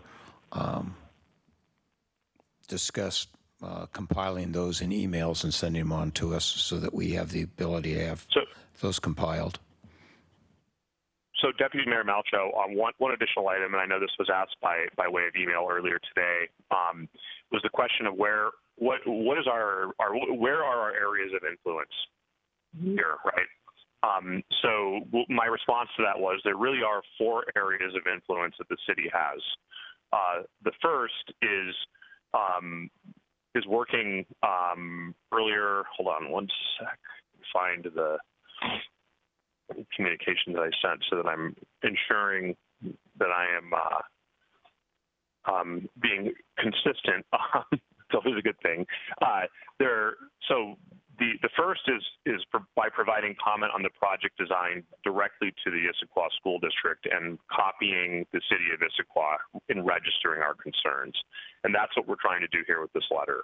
The second area of influence will be in zoning and permitting with the city of Issaquah, and that is when the city staff work directly with city of Issaquah staff to gain a complete understanding of what Issaquah requirements are, and where we try to influence the city of Issaquah's permit review as an agency counterpart and neighbor that's being affected by the project.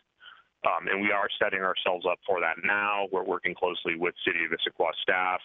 We're identifying where we think some of the issues are that are going to be needed to be addressed during permitting. The city of Issaquah has been open to that. So we see that progressing as the design is refined and as they start to make application for permit. The third area is through the State Environmental Policy Act. And this is a really important component to the project because in this case, the city of Issaquah will be serving as its own SEPA authority on its own project.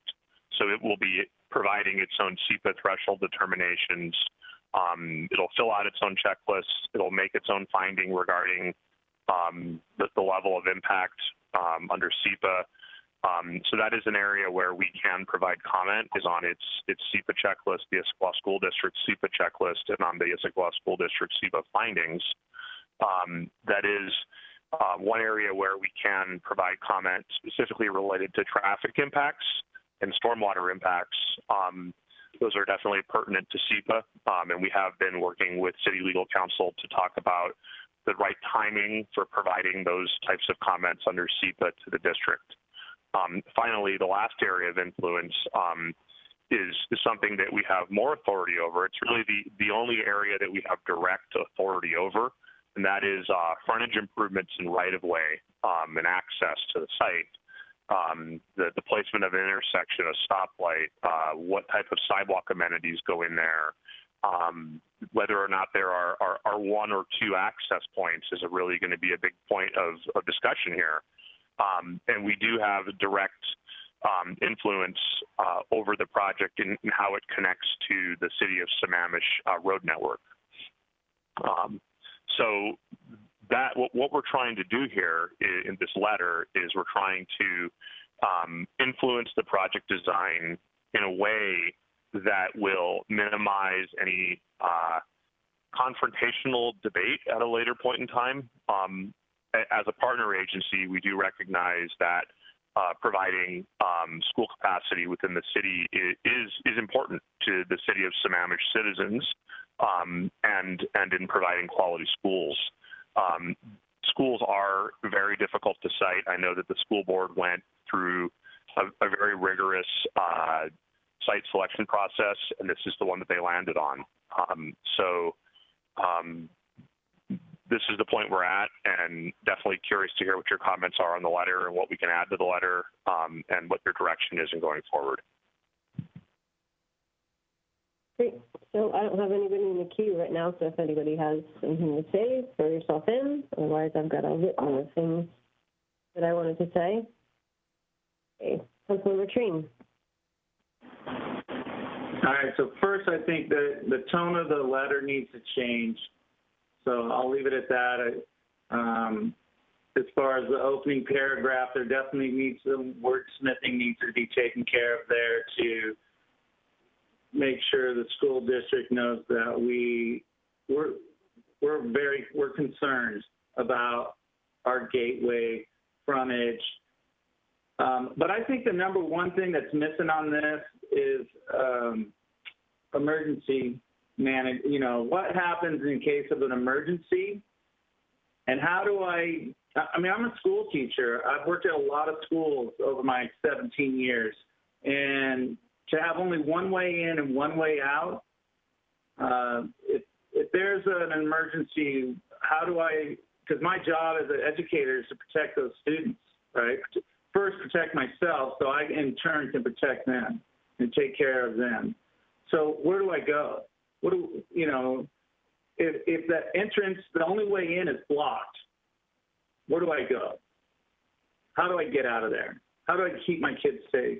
So that's number one, first and foremost, needs to be addressed. So that's kind of that access point. I would definitely make sure that we are voicing our concern that this is, it's not designed well in that aspect. And then I would also look at, then if we can address their design and what they're building, is it, I mean, and this maybe is legal, to ask legal, but they're putting a full field in there, football field.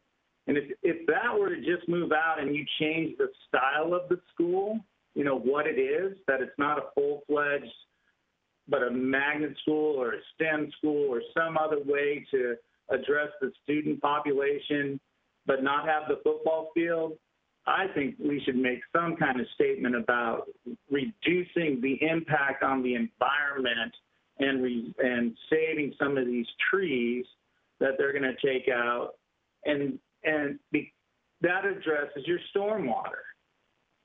So if the more trees they save, the less stormwater is coming off of that property. Finally, and it's the roadway.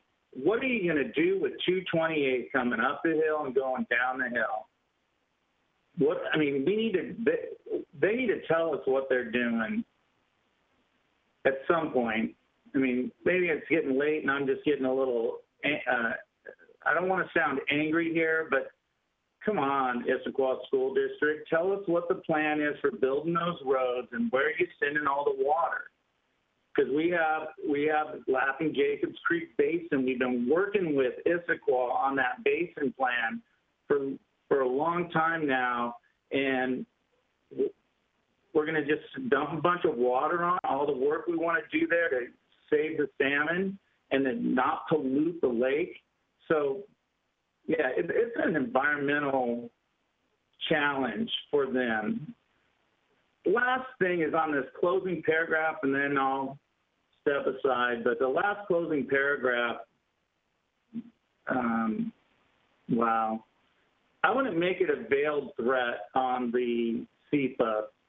Either tell them that we're not, that's going to happen. Like, we need to know what you're doing with the water. We need to know how you're going to protect the environment. So we need to send something off to Issaquah School District and the city of Issaquah and just say, hey, how are you going to really protect the environment with this particular project? And I think the other stuff is pretty self-explanatory as far as backing up the traffic all the way up to the top of the hill. If I lived in Sammamish Ridge, the first neighborhood into the city, how are they going to get out in the morning? And so then you have cut-through traffic that's going in all different directions because they're not going to sit there and wait. They're going to drive their kids to their school or to another school and then loop down to 212, or they're going to come down Snake Hill Road, or they're going to come down 24, right? And how are we going to I could go on. There are actually, David Pyle and fellow council members, there's actually about 3 other issues that still could be addressed on this particular project. Because what I see is that the city of Sammamish is getting a school, a high school and an elementary school to help educate their students, and that's what we're getting. Because the rest of it, I don't see as being too positive and a benefit to us. Thank you. Okay, Councilmember Ross. Yeah, Councilmember Treen hit most of the high points: traffic, stormwater, congestion issues. Definitely the second access point for safety, emergency vehicle flow, et cetera, et cetera. The other part that is, I think, needs to be more emphasized is the impact to the existing homeowners in that the current development that are going to lose a lot of trees in the tree buffer. So the peace and tranquility is going to be very much compromised. And I'm hearing that theme from many of the Providence Point homeowners. That is critical. And so I want some real serious minds looking at that and how to preserve and create tree buffer, both for the stormwater reason, absorbing stormwater, as well as the peace and tranquility and the value of the existing properties, rather than being exposed to a mass campus. Okay. Councilmember Stewart. Yeah, David, thank you, and Andrew as well, Andrew Wiggers, for the work that you guys are doing on this.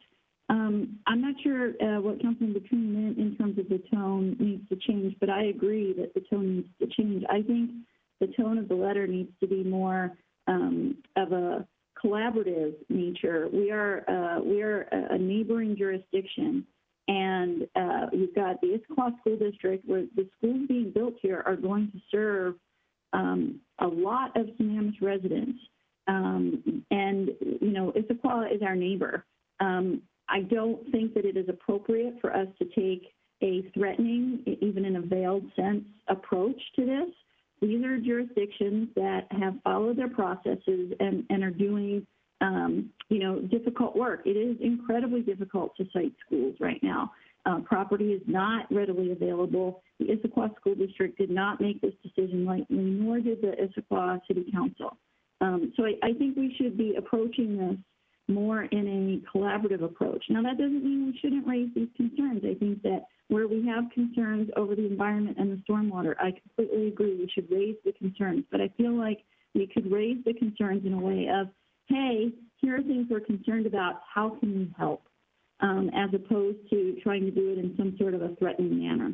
I really think that we need to be in this together. You know, kids got to have a place to go to school, and people want the schools to be built. And Issaquah, you know, good for them because they've been able to get their bonds passed. You know, Lake Washington would love to be able to get their bonds passed and be able to buy some property and build some schools, and they're struggling with that. So I really think we need to be helping, identifying the areas that we have concerns, and I think that you guys are doing a good job of going over the documentation and finding these issues. I think we need to present them, though, very much in a collaborative manner and really be willing to help solve the problem, not just complain or point out why things won't work. I think we need to be working with them to help figure out, not to say, you know, don't cut down trees, but to say, hey, here's a way that maybe we can build the school and save some of the trees and do a much better job of managing that stormwater runoff, because we're very concerned about that. We're concerned about the impact to the environment.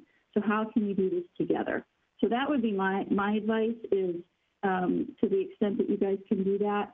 I know you guys know how to do it. I know that you know the issues and that you're really digging in and doing all of that, and I trust you on that. If we feel like we need to get this submitted before our next council meeting, I'm confident we can make progress over email. But I just want this council to take a moment and think, what if the tables were turned? If we were building something in the city of Sammamish and we as a council had approved something, how would we feel when a neighboring jurisdiction came in and just started telling us what we can and can't do? I think we need to be mindful of that. So appreciate, again, David, all that you have done on this.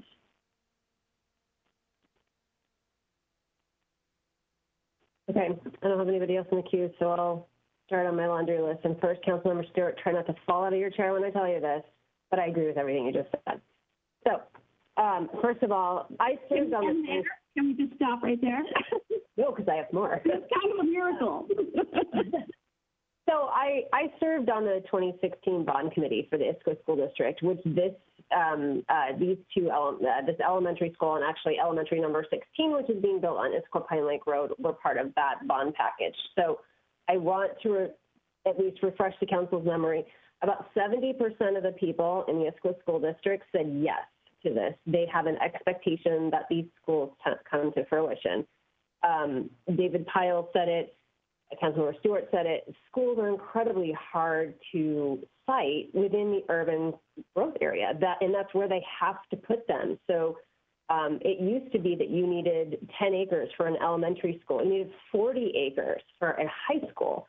They've shrunk those footprints significantly over time. As they rebuilt Pine Lake Middle School, they went up rather than out.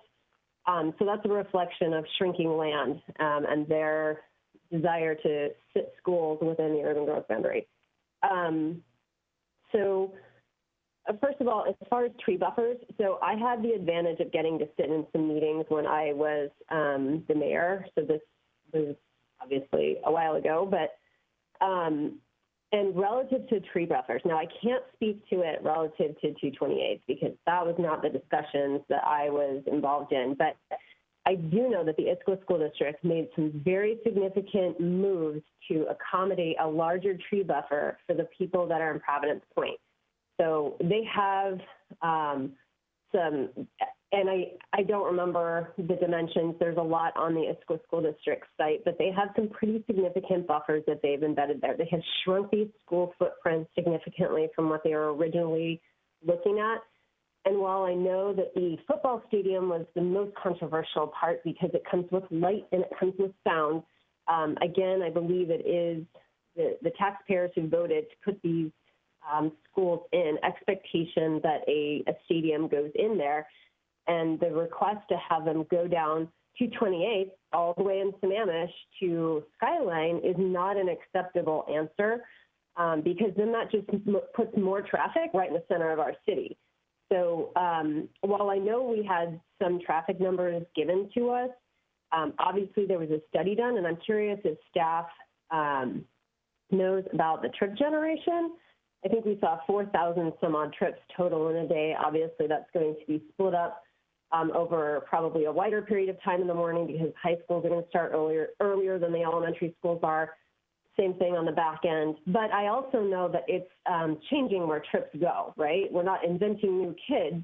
It will pull up kids from Issaquah, the valley floor, up onto the plateau, no doubt. But, for the morning commute, it's kind of the reverse, right? People are trying to go out of Sammamish, and you have kids coming up. And then in the afternoon, it's the opposite. And it will, I would think, and that's why I'm asking if staff has the information on the traffic study, how it will disperse trips, because I'm going to assume there'll be a reduction in trips to Skyline and then around Southeast 8th and 228th, which is a benefit to us. So the traffic impacts are not new, they're just shifting. So I'm curious what the true impact is to Sammamish during the AM and the PM commute times. I'm looking over my notes. Relative to stormwater, I think we all share that concern. This all drains to Laughing Jacobs Creek, which is a kokanee salmon-bearing stream and does have kokanee in it. So, I think we can all appreciate that. And one thing I think might be a good add in number 5 there, where it talks about stormwater, is the recognition that both the city of Sammamish and the city of Issaquah have invested significant time, energy, and resources in our kokanee, and that we have, concerns about excessive stormwater going down there and what they could possibly do to those populations in the future for the reds in the streams. So I think that is a valid concern. Let me see. Oh, the opening statement, I actually think is pretty good. I think I do want to show support for those schools. I think that is a recognition of what our constituents have asked for. They asked for the schools. I know that it is not without some discomfort, unfortunately, as far as traffic goes. It would be good to get an understanding of, later on in the game, but I really appreciate staff bringing this up sooner than later so that we can have a seat at the table and express our concerns relative to the project and, whether or not they take it into account in their design. I think if we're approaching it in a more collaborative manner, like Councilmember Stewart said, they're more likely to come to the table and say, hey, what can we do? Obviously, the city of Issaquah and the city of Sammamish have different stormwater regulations. We have different building regulations, right? We don't allow the cut and fill that I think Issaquah probably does, right? And we can't expect the Issaquah School District to subscribe to Sammamish building code when they're building in Issaquah. So I think it is very challenging, and the Issaquah School District's got its hands full between two jurisdictions to complete this project, and and voters who have approved these and have an expectation that these schools are built.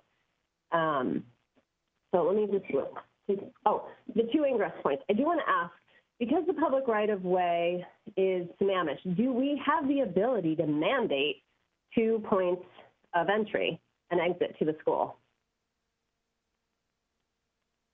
Maybe Cheryl, if Cheryl's on the line. David? I do see that Andrew Zaggers is online, although here he is. He's turned off his mic.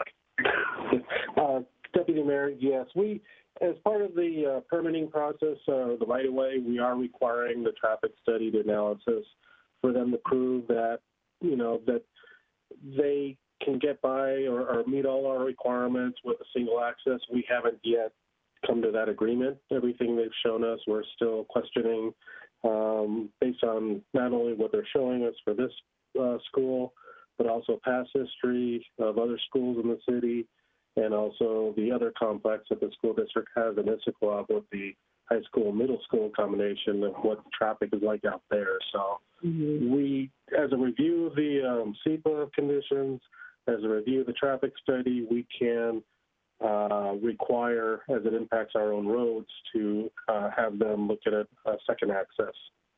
Even if it's limited to buses or emergency vehicles, anything to help out with that. That was going to be my ask, is if the concern then shifts to emergency and ingress, egress to a campus and needing more than one, can there be an additional one there, similar to what they have at Eastlake, where it's kind of in the back, it's usually closed, but they have the ability to open that gate? Is that maybe a possibility? I recognize that part of the issue in putting in 2 points of ingress, egress there is it's on a curve. So it's terrible line of sight issues going on up there. You have the Providence Point exit that's right there in a traffic light, and you don't want your intersections. I know our public works standards say how close your intersections can be together. So there's a lot at play here.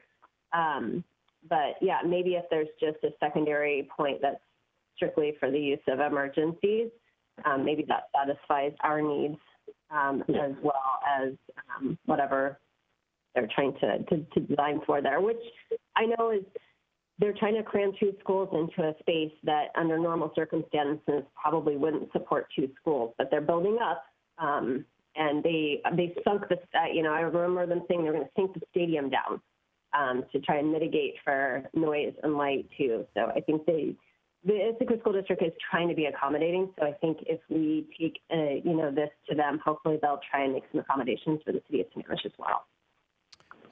Deputy Mayor,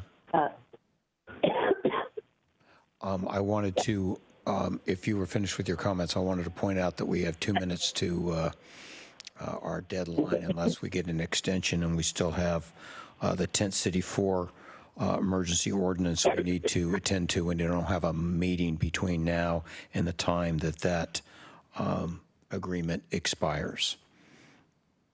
All right, I move to extend to 10:45. Second. All right. All those in favor of extending till 10:45, say aye. Aye. Opposed? Nay. Okay. We have 3-2, so we're extending to 10:45. Okay. Are there any other comments for staff I think. on the ISQA? Thank you, Deputy Mayor. Just on behalf of the mayor, she left me a list of comments. You've all hit on all of them, but for the record, she was very concerned about many of the issues you have, especially the one of ingress and egress for emergency access and emergency access up and down the plateau, and desired that we touch base with the emergency manager, Andrew Stevens, on that particular issue to make sure we incorporated his thoughts. And then I was going to recommend that the council individually email me directly, and I can share those as we compile them and share them back with the council for your direct input on each of the items we've identified or any of the ones we have not. And if you have some particular verbiage that you would recommend that we review for a paragraph or two, ending, beginning, that you write that up and send it in. Thank you. Very good. Okay. Councilor Stewart, did you have one more thing? Yeah, I did. Really quickly, I did want to say one of the clauses that was particularly troubling to me, I think, in terms of not feeling collaborative. We talked about it being the gateway to our city, and while I completely appreciate that, I'd like to point out that we've never really done anything there. Like, we don't really even know it's the gateway. There's just the sign. So while I think that our concern there is really more about the trees and the environmental impact, and that I can, completely get behind, I have to tell you, when I read that, that really hit me pretty wrong in terms of it sounds very entitled to be like, you're building these schools that are totally necessary that, to Deputy Mayor's point, 70% of the taxpayers said we want to do, but, we're worried because it's the gateway to our city. I think we should stay focused on the environmental impact and the traffic impact and the emergency issues and not get into, this is the gateway to our city, because we've never really done anything to make it look pretty to be our gateway. And so that just felt, I don't know, that felt like it wasn't going to land well with other people either. And again, I don't know what the council's feeling on this is, but I really feel like we should be offering to help with the solutions to these challenges that we raise here in any way that we possibly can. Councilor Ross?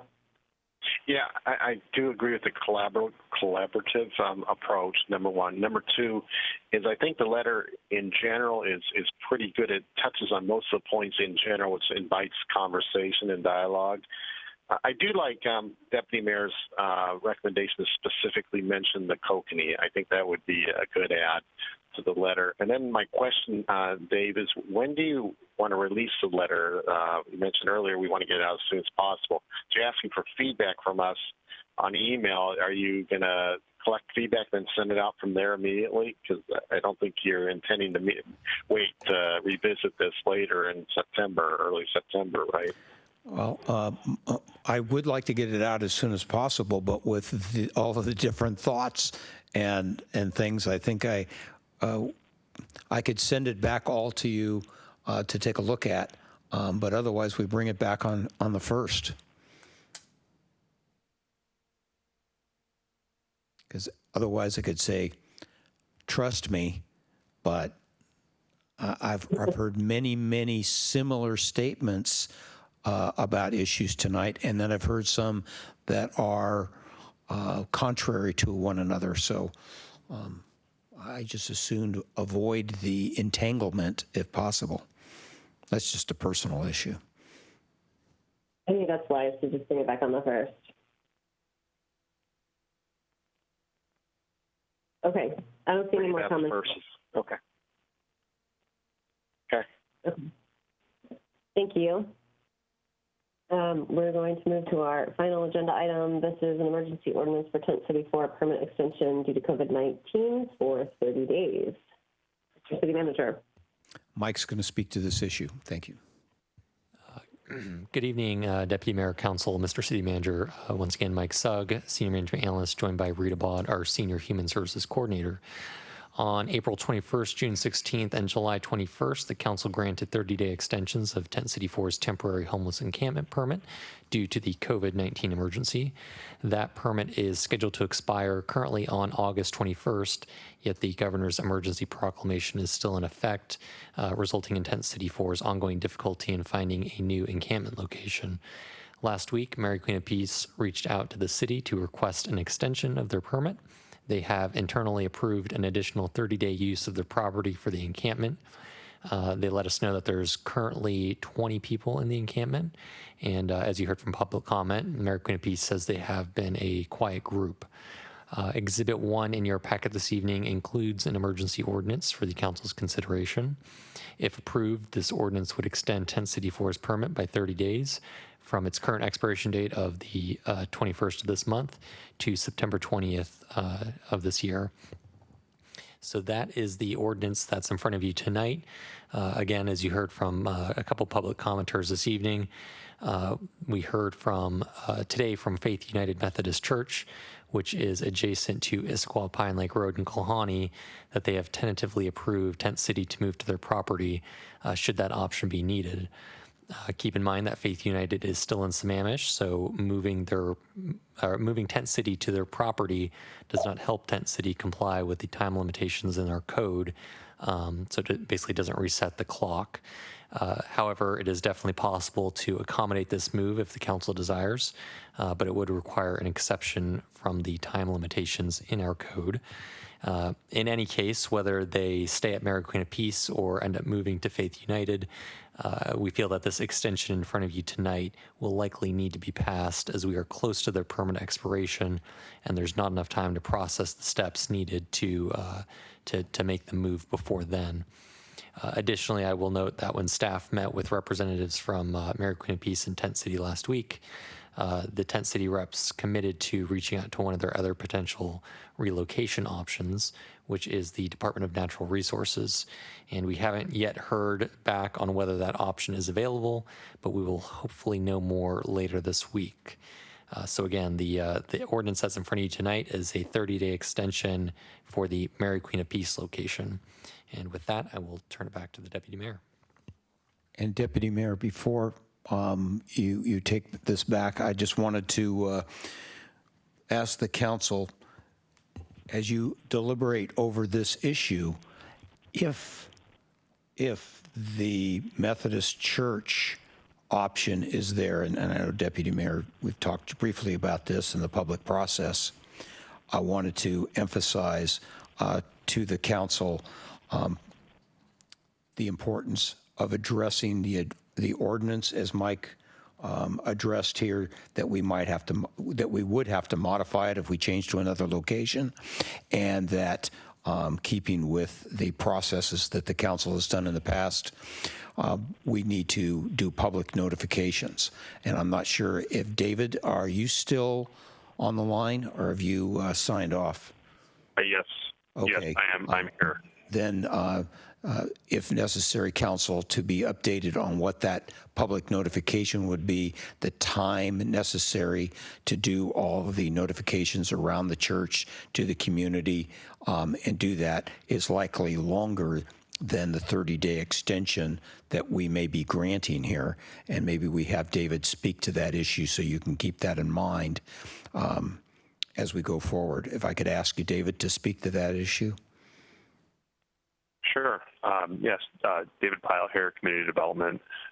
So the Tent City permit process requires public notification and a comment period regarding the proposed location of a tent city in a residentially zoned church property, if you will. So if they were to locate to a church property, then there would be a requirement that we issue public notice of that permit application. The issue here also is that there is a time limitation on the number of days that a temporary encampment of this nature is allowed to be located within the city of Sammamish. So if there was an urgent need to move the camp from the Mary Queen of Peace site to another site within the city council would need to, by way of emergency ordinance, pass two exceptions for the camp to allow it to move. The first would be an exception from the time limitation written into the code for the duration that an encampment can be located within the city. This encampment has already exceeded that time limitation, and it remaining in the city would need an exception from our code. Either that or they would have to depart the city. The second exception that would have to be granted by the city council if they were to move quickly and the permit was to be processed quickly would be a waiver on the public notice requirement for them to relocate to a new site. If that was not waived and there was no exception granted from that public notice requirement, then there would have to be a further extension granted, of course, with Mary Queen of Peace agreeing to it. But there would have to be that further extension granted to remain at the Mary Queen of Peace site until such a time as the permit process was completed, allowing for the public to be notified and the permit to be processed, and allowing them to locate to the new site within the city of Sammamish. So the options really at this point are to not grant any extension, and that would then require that they depart the city. The current extension that was granted most recently, I believe, expires on August 21st, so just a couple days away. The second alternative, and if that is not renewed, they will be required to depart the city. The second option is to grant a 30-day extension for them to remain at the Mary Queen of Peace site, and that would then allow them to remain until the late September 21st, roughly, at which time they then would be required to depart the city. The third option is that we grant them a longer extension to remain at the Mary Queen of Peace site in accordance with, or of course, with approval from Mary Queen of Peace. So that's not our decision to make. And then it would allow them to remain there while the permit is processed for them to locate to a different site in the city. But that would also have to go with a partner exception to the time limitation that an encampment can be located in the city. The final option is that a 30-day extension is granted to the Mary Queen of Peace site with Mary Queen of Peace approval. And there's also two other exceptions granted by the council, the first being an exception to the time limitation they're allowed to be located in the city. And then the second exception would be the time limitations and some of the public notice procedures that go along with a permit process for a temporary encampment of this type. Those are the council's options at this point. Curious if you have any questions, here to answer them. Yeah, I think we've got a couple of questions, and we've got 3 minutes, so we have to extend this again. Councilmember Gamblin. I think I was. Okay, Councilmember Sheridan. Yeah, I guess I have one question, and then I think I'd just like to make a motion, and let's see if we can wrap this up. My question is there a way for us to pass this extension that we don't give it the time limit and we just make it sort of contingent upon Mary Queen of Peace's approval, so we don't have to keep coming back and doing these 30-day extensions, so that we can give ourselves time to work the other stuff through the process as well? Is that an option? Basically, we would change the wording to say something to the effect of, we extend this for, the duration of the emergency contingent upon the approval from Mary Queen of Peace. I can provide information there too, because I've talked to Mary Queen of Peace. I'm sorry? I said I can provide a little bit of information there. I talked to Rich Shively, who was the gentleman that called in. So they actually need them to move. So right. I think I would prefer not to leave it open-ended without engaging Mary Queen of Peace. So I think this was a little bit of a hurdle for them to do this 30 days. They have some things that they need to do in the back of the church there that they can't do with the encampment there. Okay. Then I'll just go ahead and I think I have two motions I'd like to, motion. Councilmember Stewart, sorry, this is your city attorney still on the line at this hour. I just wanted to remind all of you that it's an emergency ordinance, so in order for it to pass, 5 of you will need to vote in favor of it, or it will not be an emergency. It will be effective 5 days after publication. I will stop and let you talk now. Perfect. That is a wonderful reminder. Thank you for that. So I'll talk really quickly. So I would move that we grant this 30-day extension for Tent City 4 to remain at Mary Queen of Peace. Second. Okay, discussion. Councilmember Gamlin, you were in the queue before. Did you have discussion on the motion or no? Yeah, no, I was just going to make the motion we accept the ordinance. Okay. All right, so all those in favor, say aye. Aye. Aye. Opposed? Okay, by a vote of 5-0, the motion passes. And can I also get council's agreement that we direct the city staff to kind of put in motion everything we need to do at our September 1st meeting to be able to enact whatever other exceptions, emergency exceptions we need to make in case this encampment needs to move and remain in the city of Sammamish. So I think, I don't disagree. I don't have an issue with them moving. I do not want to circumvent the public process, however. So I think, David, you said in all those scenarios that you just went through that there may be an option to reduce the notification period. Is that something that we can do? Did I hear that right? Can we put that in motion like tonight? You would need to grant them an exception by way of emergency to the section I'm looking at it right now is SMC 21A 7195. It's subsection 4, which is the permit process that requires a neighborhood meeting and public notification of the neighborhood meeting mailed out 15 days prior to the neighborhood meeting. Can we get that in motion now? Because if we did that now, we could possibly get this done in the next 30 days, no?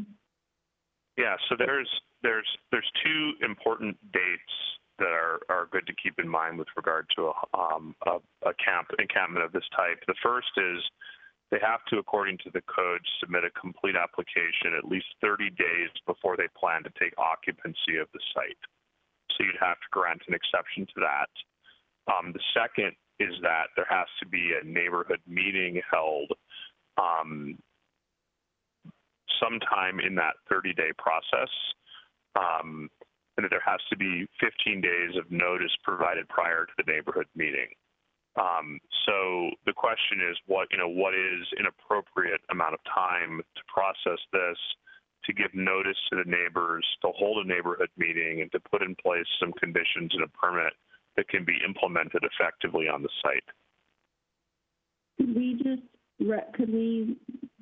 Could I make a motion that says that we grant an exception to all of that, to say that we can do all of that within this 30-day period, so that we can try, so it doesn't have to be in the 30 days prior, that we can allow them to submit the permit application, and while that is in process, we can reach out and help the neighborhood host a neighborhood meeting and try to do all of that. Can we just kind of give a blanket, it all has to happen in the next 30 days? I think we have to draft an ordinance, though, so it would have to be at the next meeting. Then we lose another 2 weeks. I know, but unless Lisa's going to go draft an ordinance right now. Yeah, you have to have something on the dais. We need an extension. We're 3 minutes past. I Someone, move that we extend to 11. Lisa, could you Second. speak to that? Okay. Oh, I'm sorry. okay, hang on, we need a vote on that. Okay. All those in favor of extending to 11, say aye. Aye. Aye. Opposed? Nay. Okay, the vote of 3 to be extended to 11. Okay. Deputy Mayor, City Manager, I was going to ask Lisa to speak to that issue again. I didn't hear her clearly. Right. So I understand Councilmember Stewart's proposal would be to do some work ahead of time to sort of grease the skids, if you will, for the possibility that the sheriff will not be able to stay, but would have to move to another location and do all of the work with the public meeting and schedule all those items so that all the things could be done. But I also understood that that would require some legislation, unless I misunderstood your motion, Councilmember Stewart. Yeah, my understanding is we would have to grant some sort of an exception to our current code, which requires these things to happen in a particular succession. Right. We don't have, so we're trying to find a way to shorten up that time frame so we can still make sure that we have a public process and we get those notifications out, but we do it in a shorter time so that we don't kick people out and keep them homeless during a pandemic. Yeah, I would recommend that anytime you are going to alter the timeframes or requirements, process requirements in your code, that you do that by ordinance, not by motion. And we don't have an ordinance in front of us right now to vote on. So what are our options then, David? I know you ran through a bunch, but I don't think there was an option that got us where we need to be if we only have 30 days. So typically when we receive application, we've already met with the applicant, gone through a pre-application process, and they are fairly advanced in that process by the time they submit their application. They have their public notice information ready. They've got their meeting scheduled. It is their meeting. It's not the city's meeting. So they have their meeting scheduled with the community. And that all then takes place in lockstep, and we are able to issue a permit within the 30-day time limit that the code provides, which is a very tight time frame for staff to do that and to do our day jobs. So, it is something that is very challenging for staff, and there are people in the community that are definitely at times not in favor of these types of uses. It is something that we have to deal with as staff. So in this case, what we would be doing is looking at what is the minimum that we need in order to process a permit.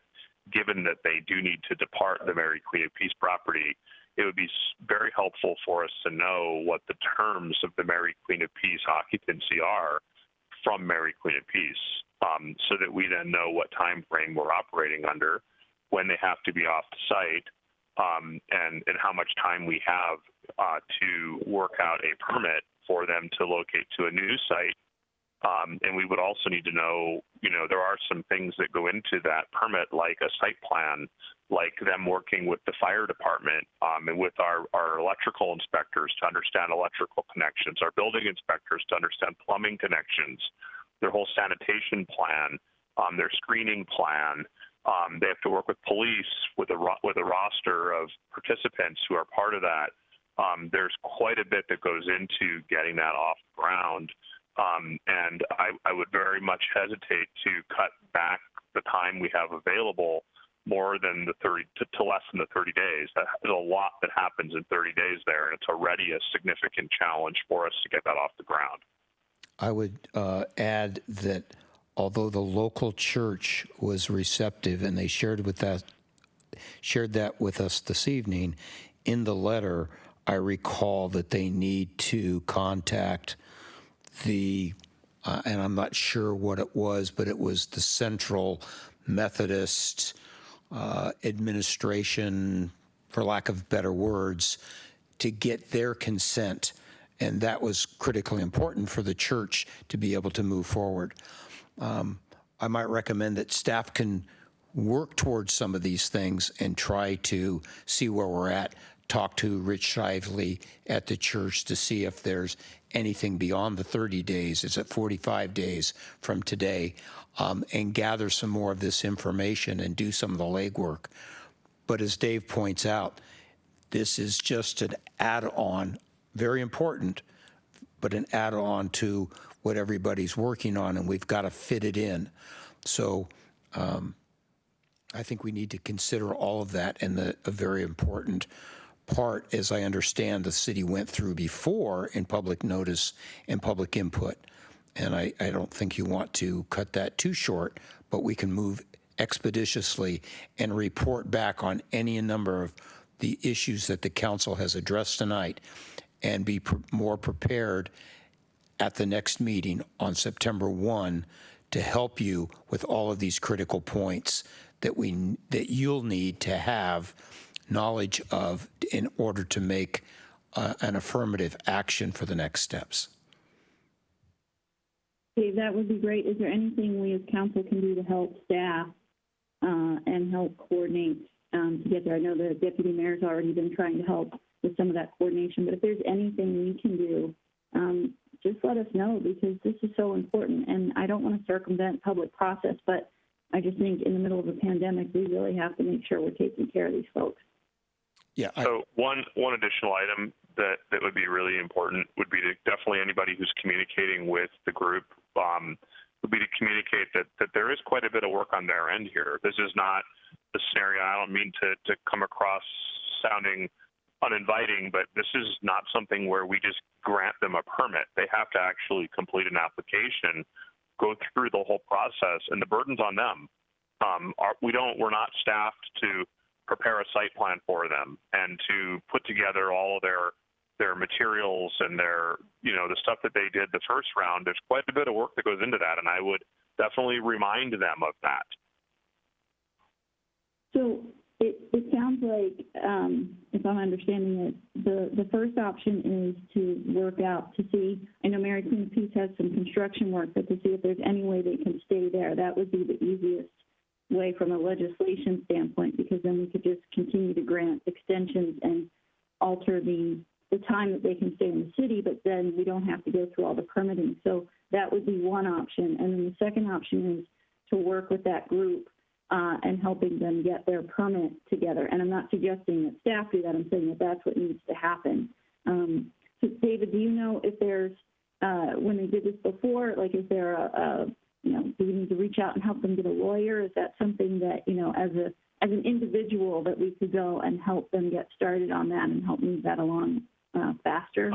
My understanding was that there were some individuals within the Share Wheel, I think is what it's called, organization that were familiar with that process and were very helpful. The church also helped them quite a bit in getting that taken care of. The church helped organize the neighborhood meeting, hosted the neighborhood meeting, and was largely their champion in getting that permit pushed through the city. They've applied there previously, so they may be able to draw on a previous plan. But I think, to David's point, Tent City 4 they're in close communication with Mary Queen of Peace, and I think Mary Queen of Peace has told them that, they have some stuff that they have going on in the church that they'll need to move. So, part of this burden does fall to Tent City 4 I think I heard that they didn't realize their permit was up here soon. And so that's why, we're all kind of working feverishly here to accommodate that. So anyway, I think the first thing. Sorry, where are we on next steps here?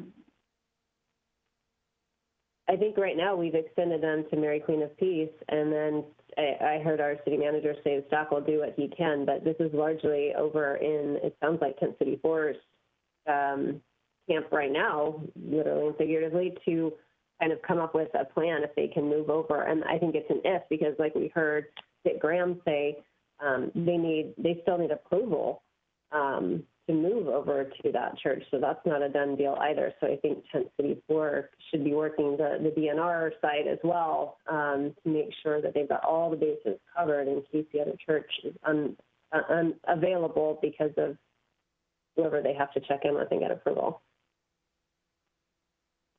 So who's on point to communicate all of this back to Tent City 4 to make sure they're clear on all of this? I bet Rich Shively's listening.